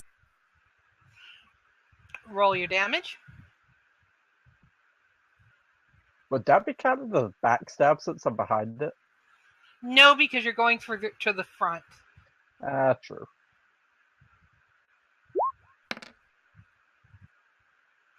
That is enough to actually kill it, which is the good news. The bad news is you guys see 3 more running straight at you. I'm just gonna look at Quinn and just give the signal to run. Like how the Florida came up just casually just cooking up dinner. Meanwhile, back at the camp, Merideth, you're awake, and Arin is ministering to you in whatever ways you like to be administered to. You are, yeah, I bet he is. yeah. Pitching pins. Jaylin is cooking crab. Kethra, what are you doing? I should say that Jaylin is acting very normal again. Okay, Yeah. good. I feel compelled to take a moment with Jaylin real quick. Because, yeah, something weird happened back there. We need to talk about it, but we don't need the rest of the group to hear. Right. I'm going to use telepathy on Jaylin, so I'm just going to go sit next to him and just kind of put my arm, or like put my hand on his arm, and he's like, what the fuck are you doing? And all of a sudden, like, he could hear me in his head, and I'm like, so, do you want to talk at all about what happened back there? So the first thing he does is startle jump away from her. Right. That's really weird. Cool, right? Kind of, yeah. No. No, really. What happened? What do you mean, what happened? You were a man possessed. I have never seen you so murderous, ever. Are we talking about the same thing?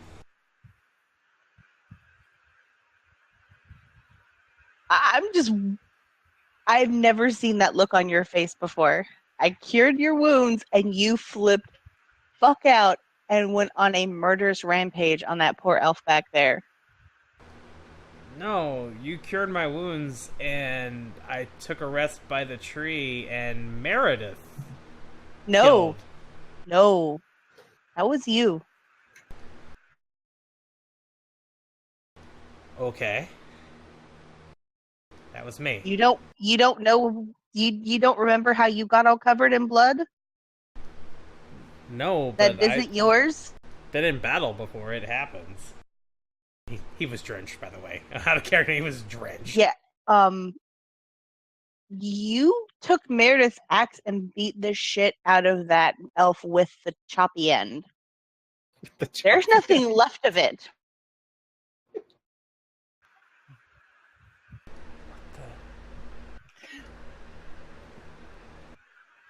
I don't remember doing that.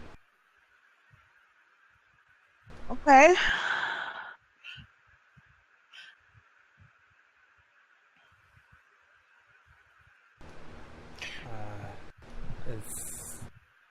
There's something I should do about that. No, I mean, that's not good. That's not good at all.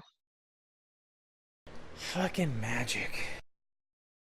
Hey, magic saved your ass twice since we've been here. And it can't...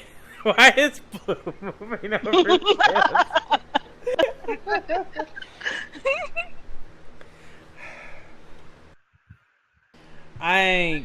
I'm just glad you're okay. I'm glad you're okay too. And just as you're having that moment, and you've just said that to each other, telepathically, and you see Quinn and Elle running back to camp. You see Quinn and Elle running back to camp, and three rather beautiful, if you know, terrifying because they're trying to eat you all, raptors about 6-7 feet tall, with blue bodies and green stripes, coming straight charging into the camp right after the two of them.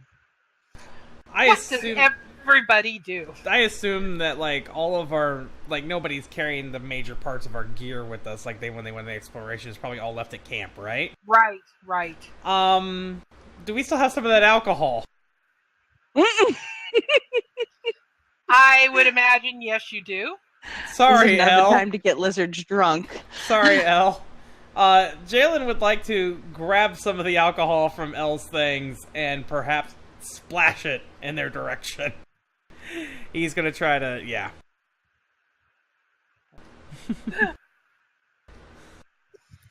Quinn is feeling some withdrawal effects of not having access to that.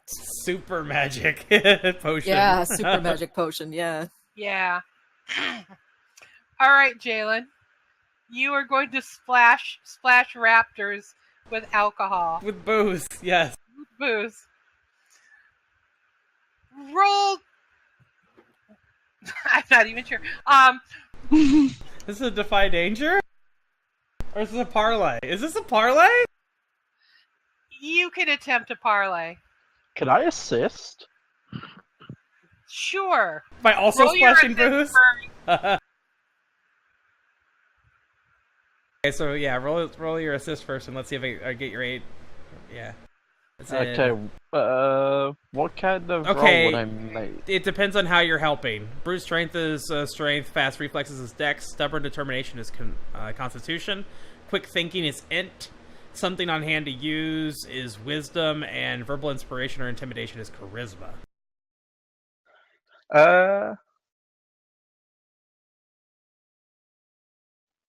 Would throwing my dagger count as a dex roll? Like throwing it to try and sort of intimidate them to stop them from like passing it? Yeah, I think that would be dex. That would be a dex roll. If you're throwing it just to intimidate them, sure. Yeah. Okay. Let's And see, that's a on a 7 to 9. 9, they still get a modifier, but you expose yourself to danger, retribution, or cost. That would be you. I'll take I'll take into consideration. Okay. What happens? Parlay coming up. It's a charisma roll from Jaylin. This should be great. This is gonna be +1. So a 10.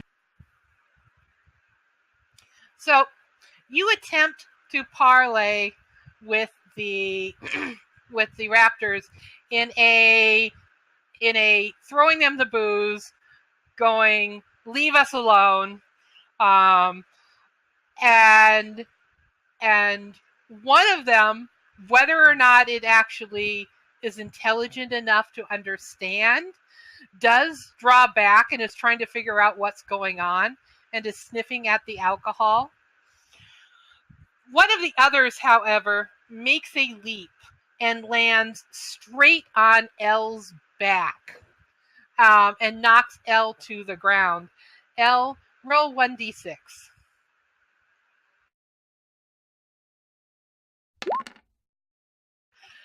And takes a huge chunk out of Elle. Oh no. Oh no. Oh no. Jaylin, make a Constitution roll. Yep. Yeah, I saw this coming. 6. Take your XP. Ah! I would like to narrate. So, Quinn and Elle were exploring the cave. They discovered a family of raptors. They killed one. The other 3 came after them. They raced into camp with the raptors chasing them. Jaylin decided he was going to try and toss them alcohol and see if that trick you guys used on that other creature was going to work on these. It did not. One of the raptors did freeze and try to figure out what was going on. The other 2 continued forward. One of them crash landed on Elle, taking a huge chunk bite out of Elle's body. Elle probably even screamed a little bit because this really hurt. The smell of Elle's blood, the pain of seeing Elle about to be eaten right in front of Jaylin, causes Jaylin to throw back his head and howl. He howls. And you all watch as Jaylin's body the bones start to crack. The skin splits.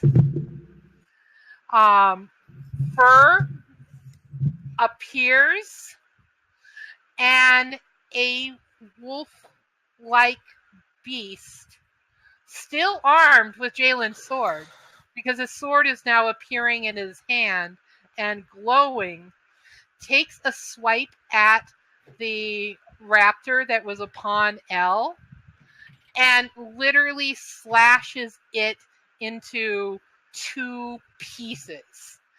The sword just goes straight through as he reacts with brute strength. And Jaylin, it's everywhere. You just feel raw rage. You're able to hang on to your sword instead of using your claws, but you are now in berserk mode, and everyone is in danger. Raptors and friends alike. So, Wow, mild-mannered during the day. with that scenario painted to you all, what do you do? And Jaylin, you're other than you. What does everyone else? I was gonna say, what do I do? How is Merideth close enough to hear all this shit going on? Oh yeah, Merideth now gets a good view. Merideth may be putting her clothes back on, or just grabbing her axe, or whatever whatever she was doing while she was making camp. Hmm.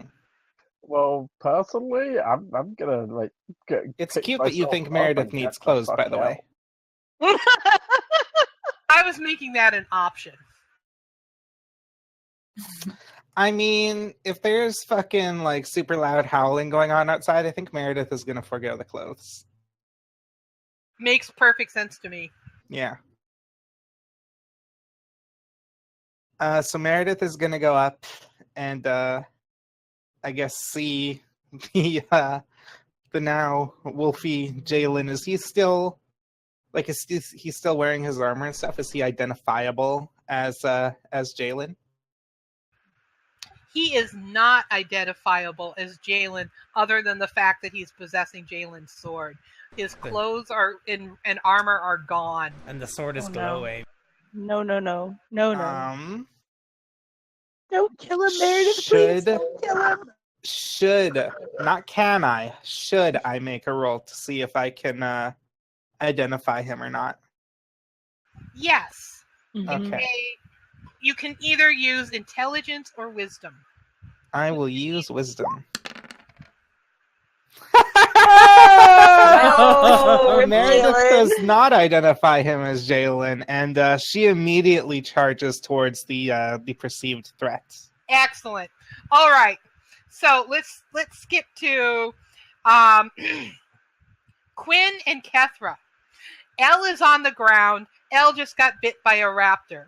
The raptor is now into two pieces. Jaylin transformed literally in front of you guys, so you saw it happen. Jaylin is swinging his sword. Jaylin hasn't chosen a new target yet, but Merideth and her axe are headed straight towards Jaylin's back. What do you two do?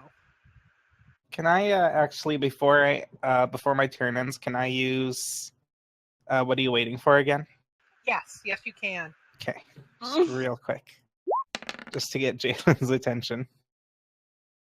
Hey. I wonder how that works when there's only one. Well, there's the raptors still. The other two raptors. Yeah, also. there's other raptors too. I will let you pick the target, though. I'll say the big scary wolf thing because that's probably the bigger Okay. of the threats.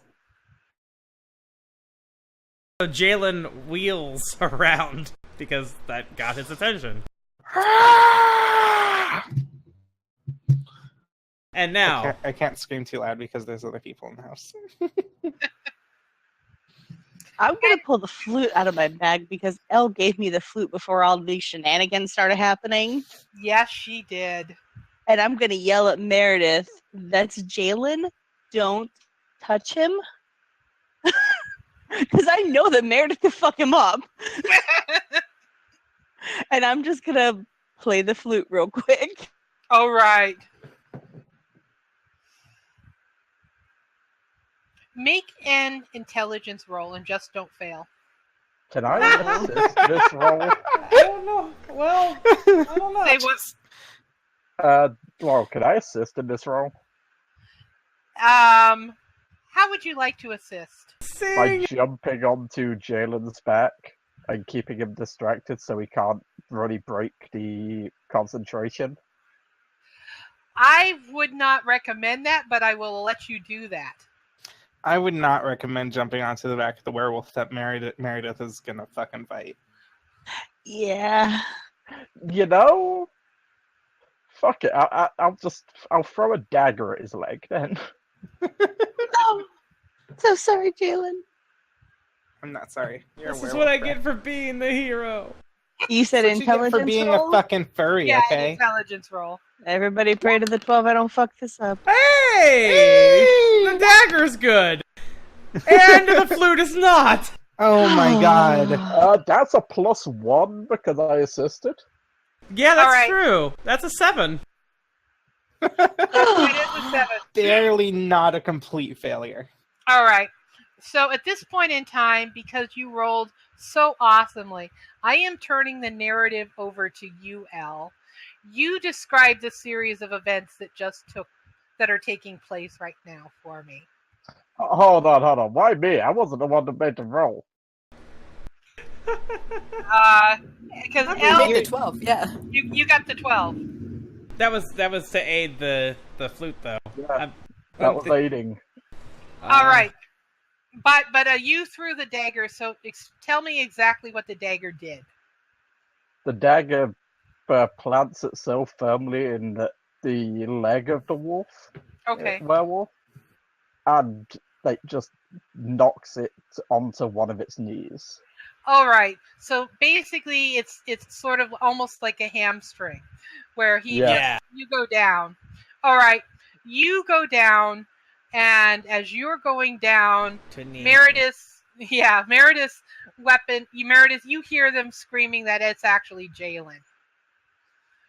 Does that cause you to change your action? I mean, I'm not gonna kill him now. Mm-hmm. I'm not gonna not fight him. He's a fucking werewolf. Okay. Are you going to use the sharp bit of your axe on him, or are you going to use the blunt? Don't use the chopping part. Don't use the chopping part. I'm gonna use the fucking sharp bit of my axe, and I'm just gonna fucking take it across his chest. I'm not gonna like take a limb or anything, because normally I would totally be hacking off limbs. I'm just gonna take it across his chest. All right. So to go back to Dio, you start playing the flute, and you are able to realize as you're playing the flute that it fails to work on Jaylin because he's suffering pain at the same time. And so it's not charming him. You can reach out to your god, and I'm going to let you make another roll, and to attempt with a wisdom roll to try and draw upon your divine powers and channel it through the flute to make everybody obey you. Okay. You don't get everybody, but you can pick 2. Which 2 people do you want right in all of this to suddenly be charmed by you and the flute? I'm gonna go Elle and Meredith on this. Really? Why, you little. Okay. The fuck? I like it. You're not gonna go with the big werewolf? Yeah, I you know can't the confirm one the that's trying werewolf. to rip us to shreds. We've already you established that it's not going to work on the Are werewolf. you sure? Yeah. Because You there's tried still to check. raptors out there, so I need you guys to go take care of that. Oh, I wonder if she could have charmed the raptors. Probably. Well, too late for that. Yeah, no, I'd rather just kill the dinosaurs and try to save Jaylin, because Meredith is still swinging that axe, and I don't know what her intention is. And I'm trying to keep us alive. But don't you want to give Jaylin a sexy scar? Oh, he's already going to have that. Well, the axe is already swinging. I feel like we should roll for it, huh? Yes, let's roll for the axe. Yeah.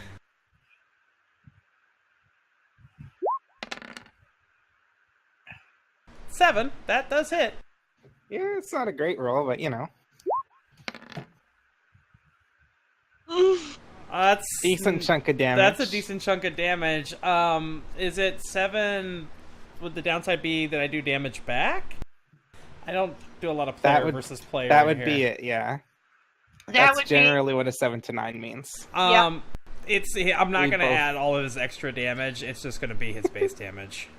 Mine's got a +1, by the way, so that's Yeah. I'm just saying. And right now, for all intensive purposes, Jaylin, your armor is 3. Oh, Jesus. oh, he's got thick hide. Yeah.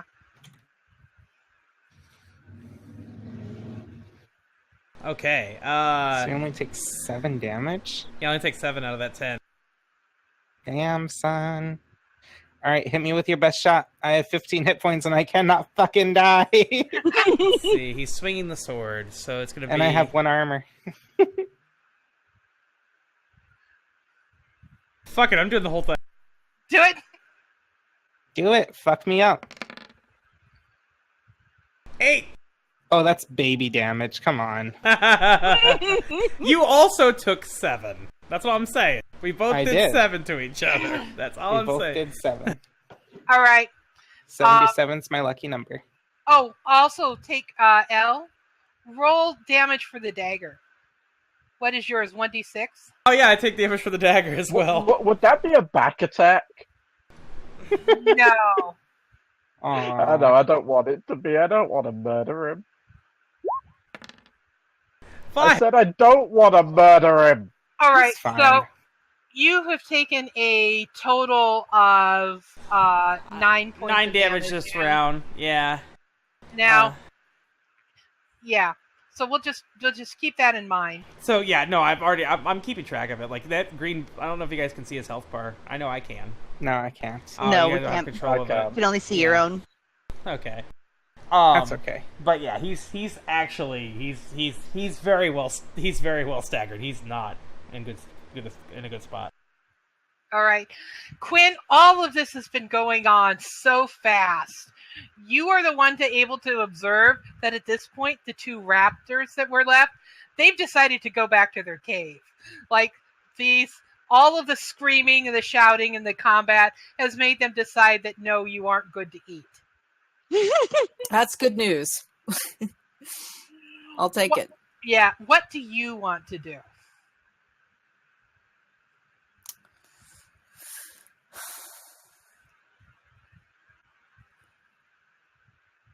Mm.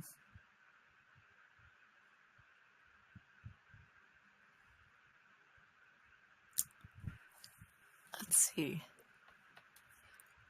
I mean, Jaylin's pretty badly hurt already. I don't know that he's going to be making a charge. Out of character, it might be safe to assume that he doesn't care how close to death he is. He's probably going to still fight until something Still gonna stops him still- from Right. fighting.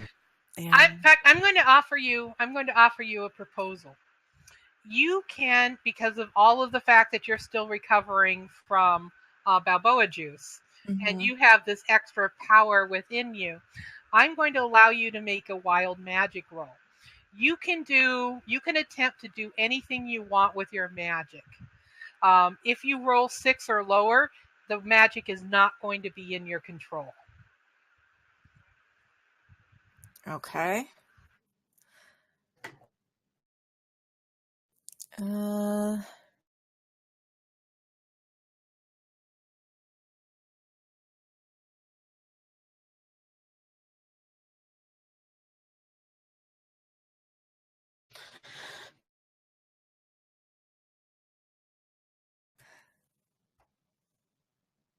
I want to try some kind of a distraction. Looking at my spells, and I don't really have anything. Right, Well, that's what. you can do anything, she's saying. Yeah. Oh. You can attempt to do anything you can think of. I'm giving you a wild magic option where you can do anything. It's just if you roll 6 or less, what happens is not going to be in your control. So Okay, it's he's a chance gonna- to do something amazing or have something terrible happen. He's going to cast a spell that produces a giant ball of light that is blinding. Okay, to basically blind them all. Mm-hmm. Is it going to affect Kethra? Or just the combatants? Just the people in combat, yeah. Okay. All right, so which dice? Roll intelligence.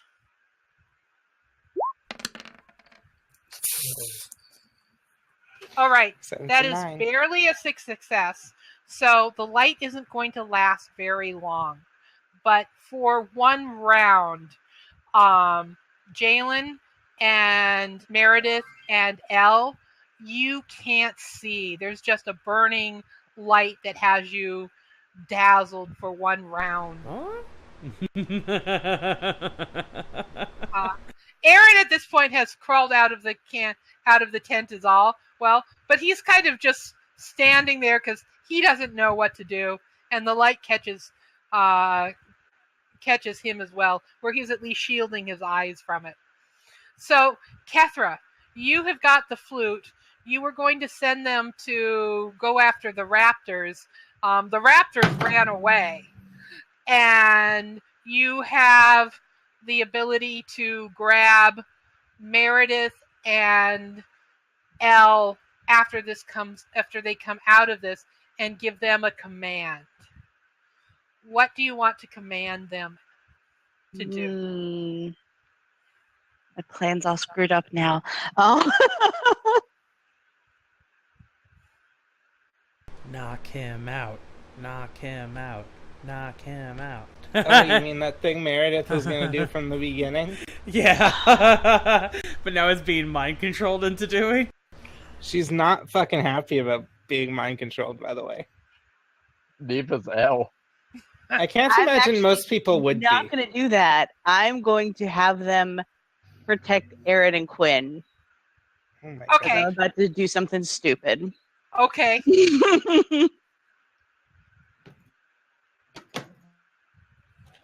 What stupid thing are you going to do? I still have that telepathic bond with Jaylin. Sure do. I'm going to try to reach out to Jaylin and get in his head and make him come back to us. Okay. Roll plus your bond with Jaylin. Yeah, you get +1 for the Oh. bond with me if we have a bond. Mm-hmm. So what would that roll be? 2d6 plus 1. Yeah, you want to know what Jaylin's bond is with Kethra right now, stream? Kethra is a caring person that just needs opportunities to shine. I will create openings. This is like the perfect bond for this. All right. Describe, Kethra, you have him. You have him solidly. He is going to be able to hear you and understand you.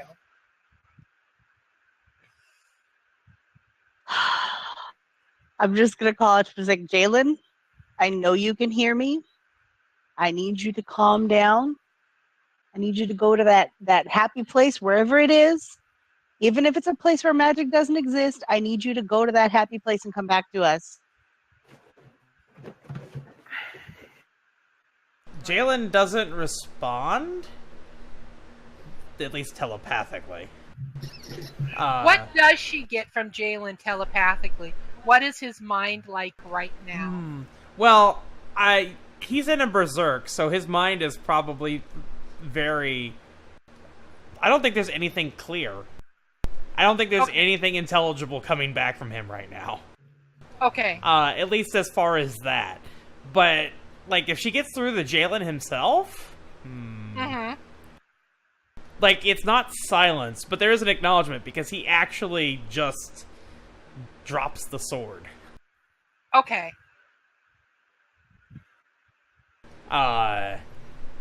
He's already on a knee, right? Right. Yeah. So, like, he's hunched over, like, he drops the sword on the ground, he's hunched over and panting, and, yeah. Like, he doesn't look like he's fighting. He stops. Okay. Can I rub his belly? You are allowed to rub his belly. I don't encourage it, but you are allowed to rub his belly. Do it. I'm gonna do it. Fuck it. I'm just gonna rub his belly and be like, "That's a good puppy." Now, come on. We'll just sit. All right. Calm down. Can I roll to... Oh, no. Jaylin, roll plus bond.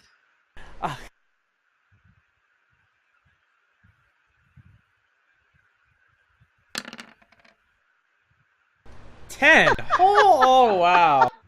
Okay.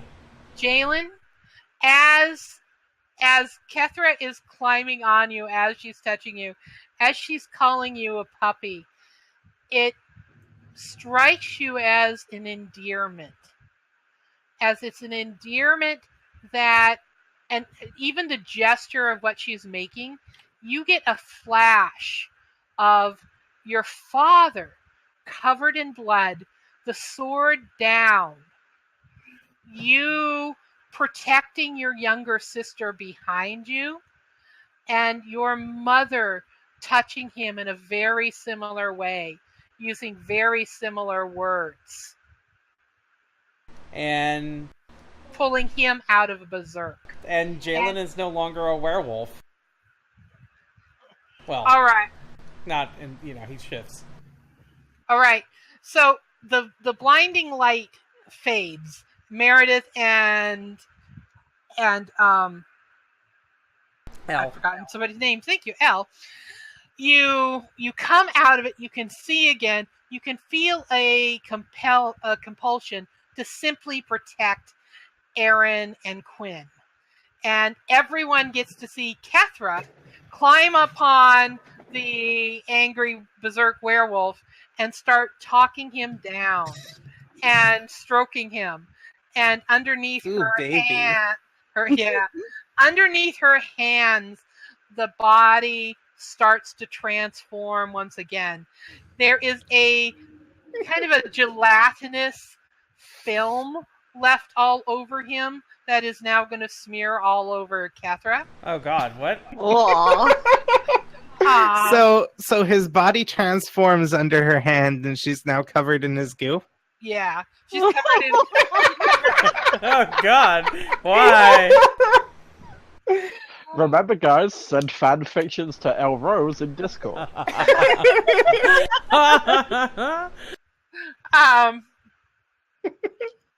Send Jaylin, them to me too, please. you no longer have armor. You no longer have that change of clothes.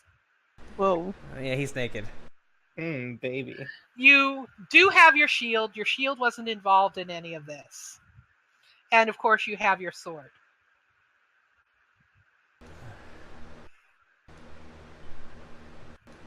Hi.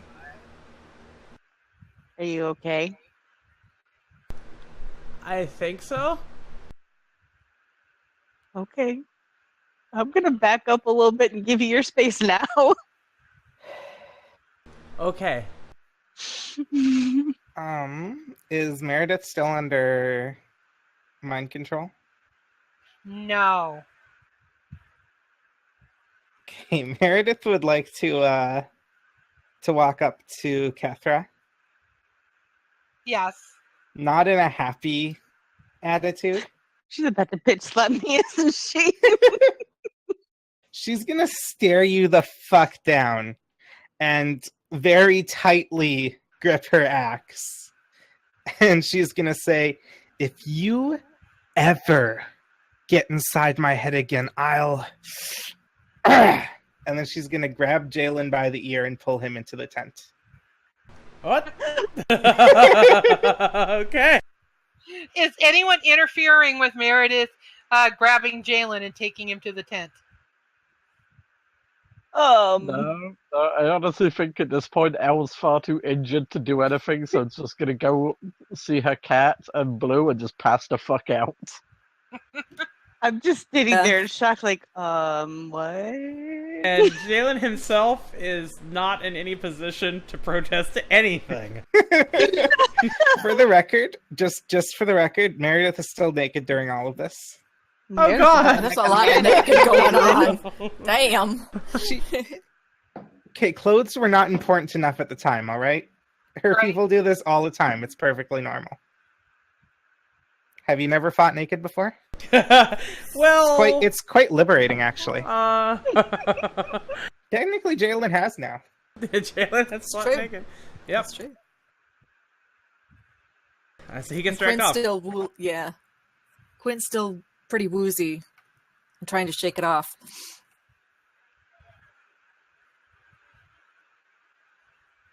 This episode is just booty. It's just the entire episode is just booty. Yeah. All the booty. All right, Meredith, what are you doing with Jaylin? Oh, God. All right, so I'm taking him into the tent. And as I get back into the tent, I'll redon my my skins now that I have a moment to dress. Right. And as I'm, tying the one around my waist and the other one around my my chest, I'm gonna look at him and I'm gonna say, "So, where did you pick that up exactly?" I don't know. I don't know. I think my dad. It's hereditary. That's probably, yeah.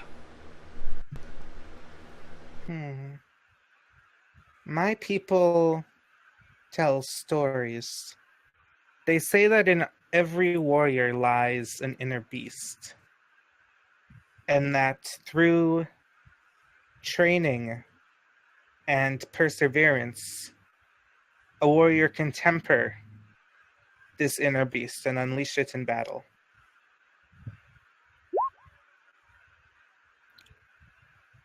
I believe you have taken that story to the next level.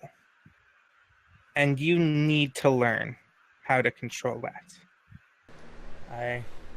I'm in agreement. Would you like my help? If it doesn't get me killed. Or anyone else. It'll Well, probably hurt. hurt I'm not promising that this will be easy. because hurt doesn't bother me. Good. I didn't think so.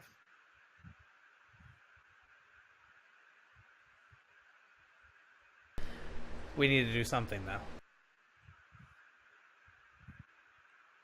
I could have...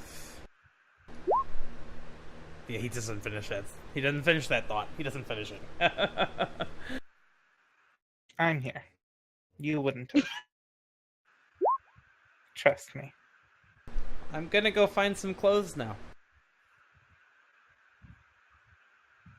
That sounds like a good idea.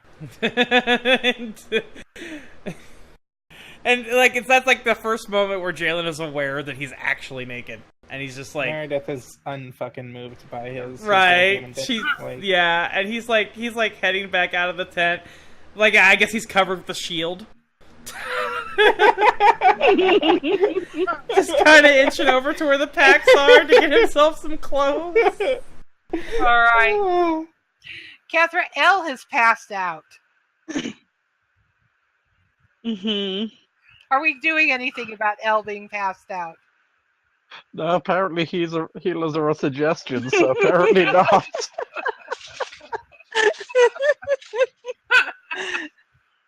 No. I'll heal your ass up. We need you alive, at least until we're out of this world. Elle is going to wake up with Blue licking his face and whining. Aww. Oh, it's so cute. Yeah, I'm just kind of there, just passed out, leaning against my cat mount and with my dog licking my face. Yep. Quinn, I would like you to make a lore roll. Intelligence? Yes.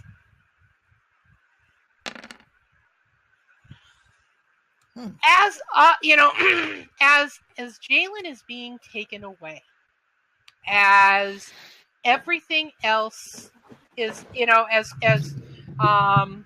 Kethra is attending to Elle, and you just have a moment to kind of sit back and grapple with everything that has suddenly happened to you today, especially since you got back to the group in the camp. You recall your parents, your father telling you a story one day while you were working in the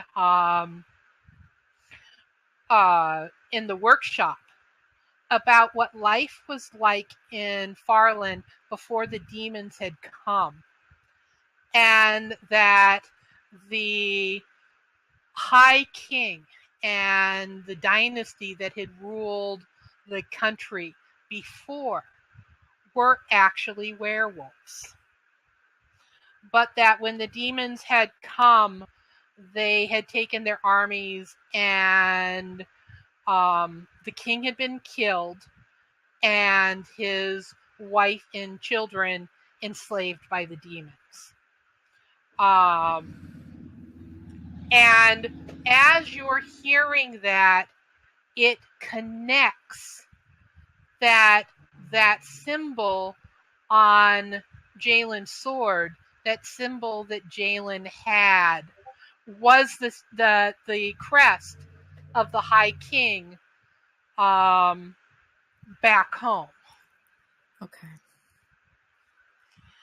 And you see a very strange look on Arin's face as he seems to be connecting some dots too.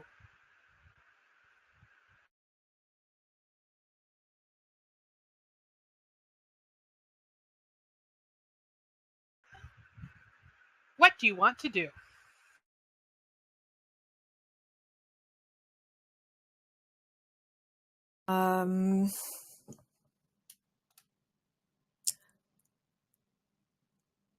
Talk to Arin. See what he knows. He pulls, and he pulls a coin out, and he goes, I'd forgotten I even had one of these. I was talking to Jaylin about it earlier, but I discovered that I actually had one still. And he shows it to you, and he turns it over, and he said, and you see the symbol on the back, and he goes, do you know what this is?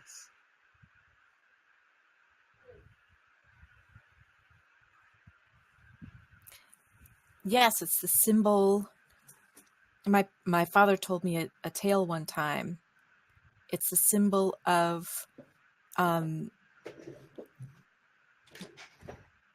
the royal family, of werewolf descent. Yes. He goes, but they vanished from the land. The tale, generation, like centuries and centuries ago, but there's a prophecy that one of the line would return someday with companions that would change everything.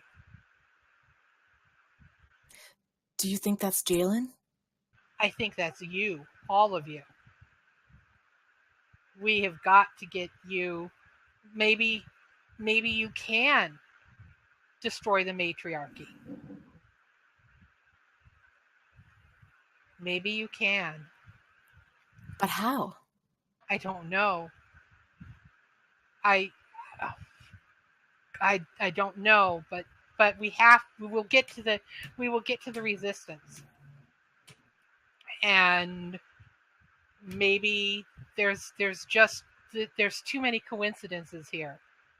I'm glad to see you're alive and you're safe. Did they do anything terrible to you? I was bound with these magical rings, and Alara, the elf who held me captive, attempted to get me to do her favor, but I escaped. Good. Because I resisted. I'm relieved. I says I would have thought it was impossible for people to actually escape them, and then I met Merideth. She's quite something. She's quite. I'm glad she's on our side.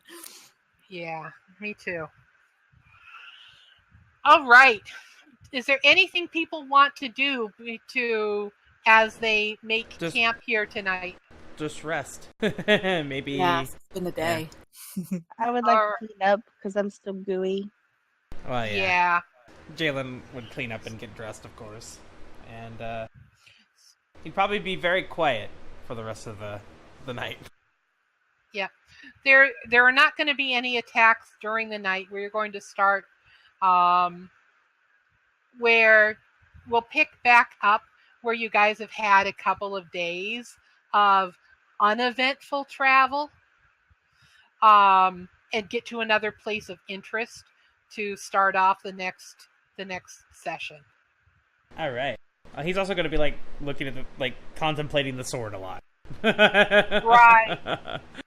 And so during these couple of days of downtime, that will be time for people to, practice, talk, do anything behind the scenes that you guys want to do. And we'll start off fresh. Okay. Oh boy. That's good. Let's start up. All right. So guys, that's going to be Dungeon World for today.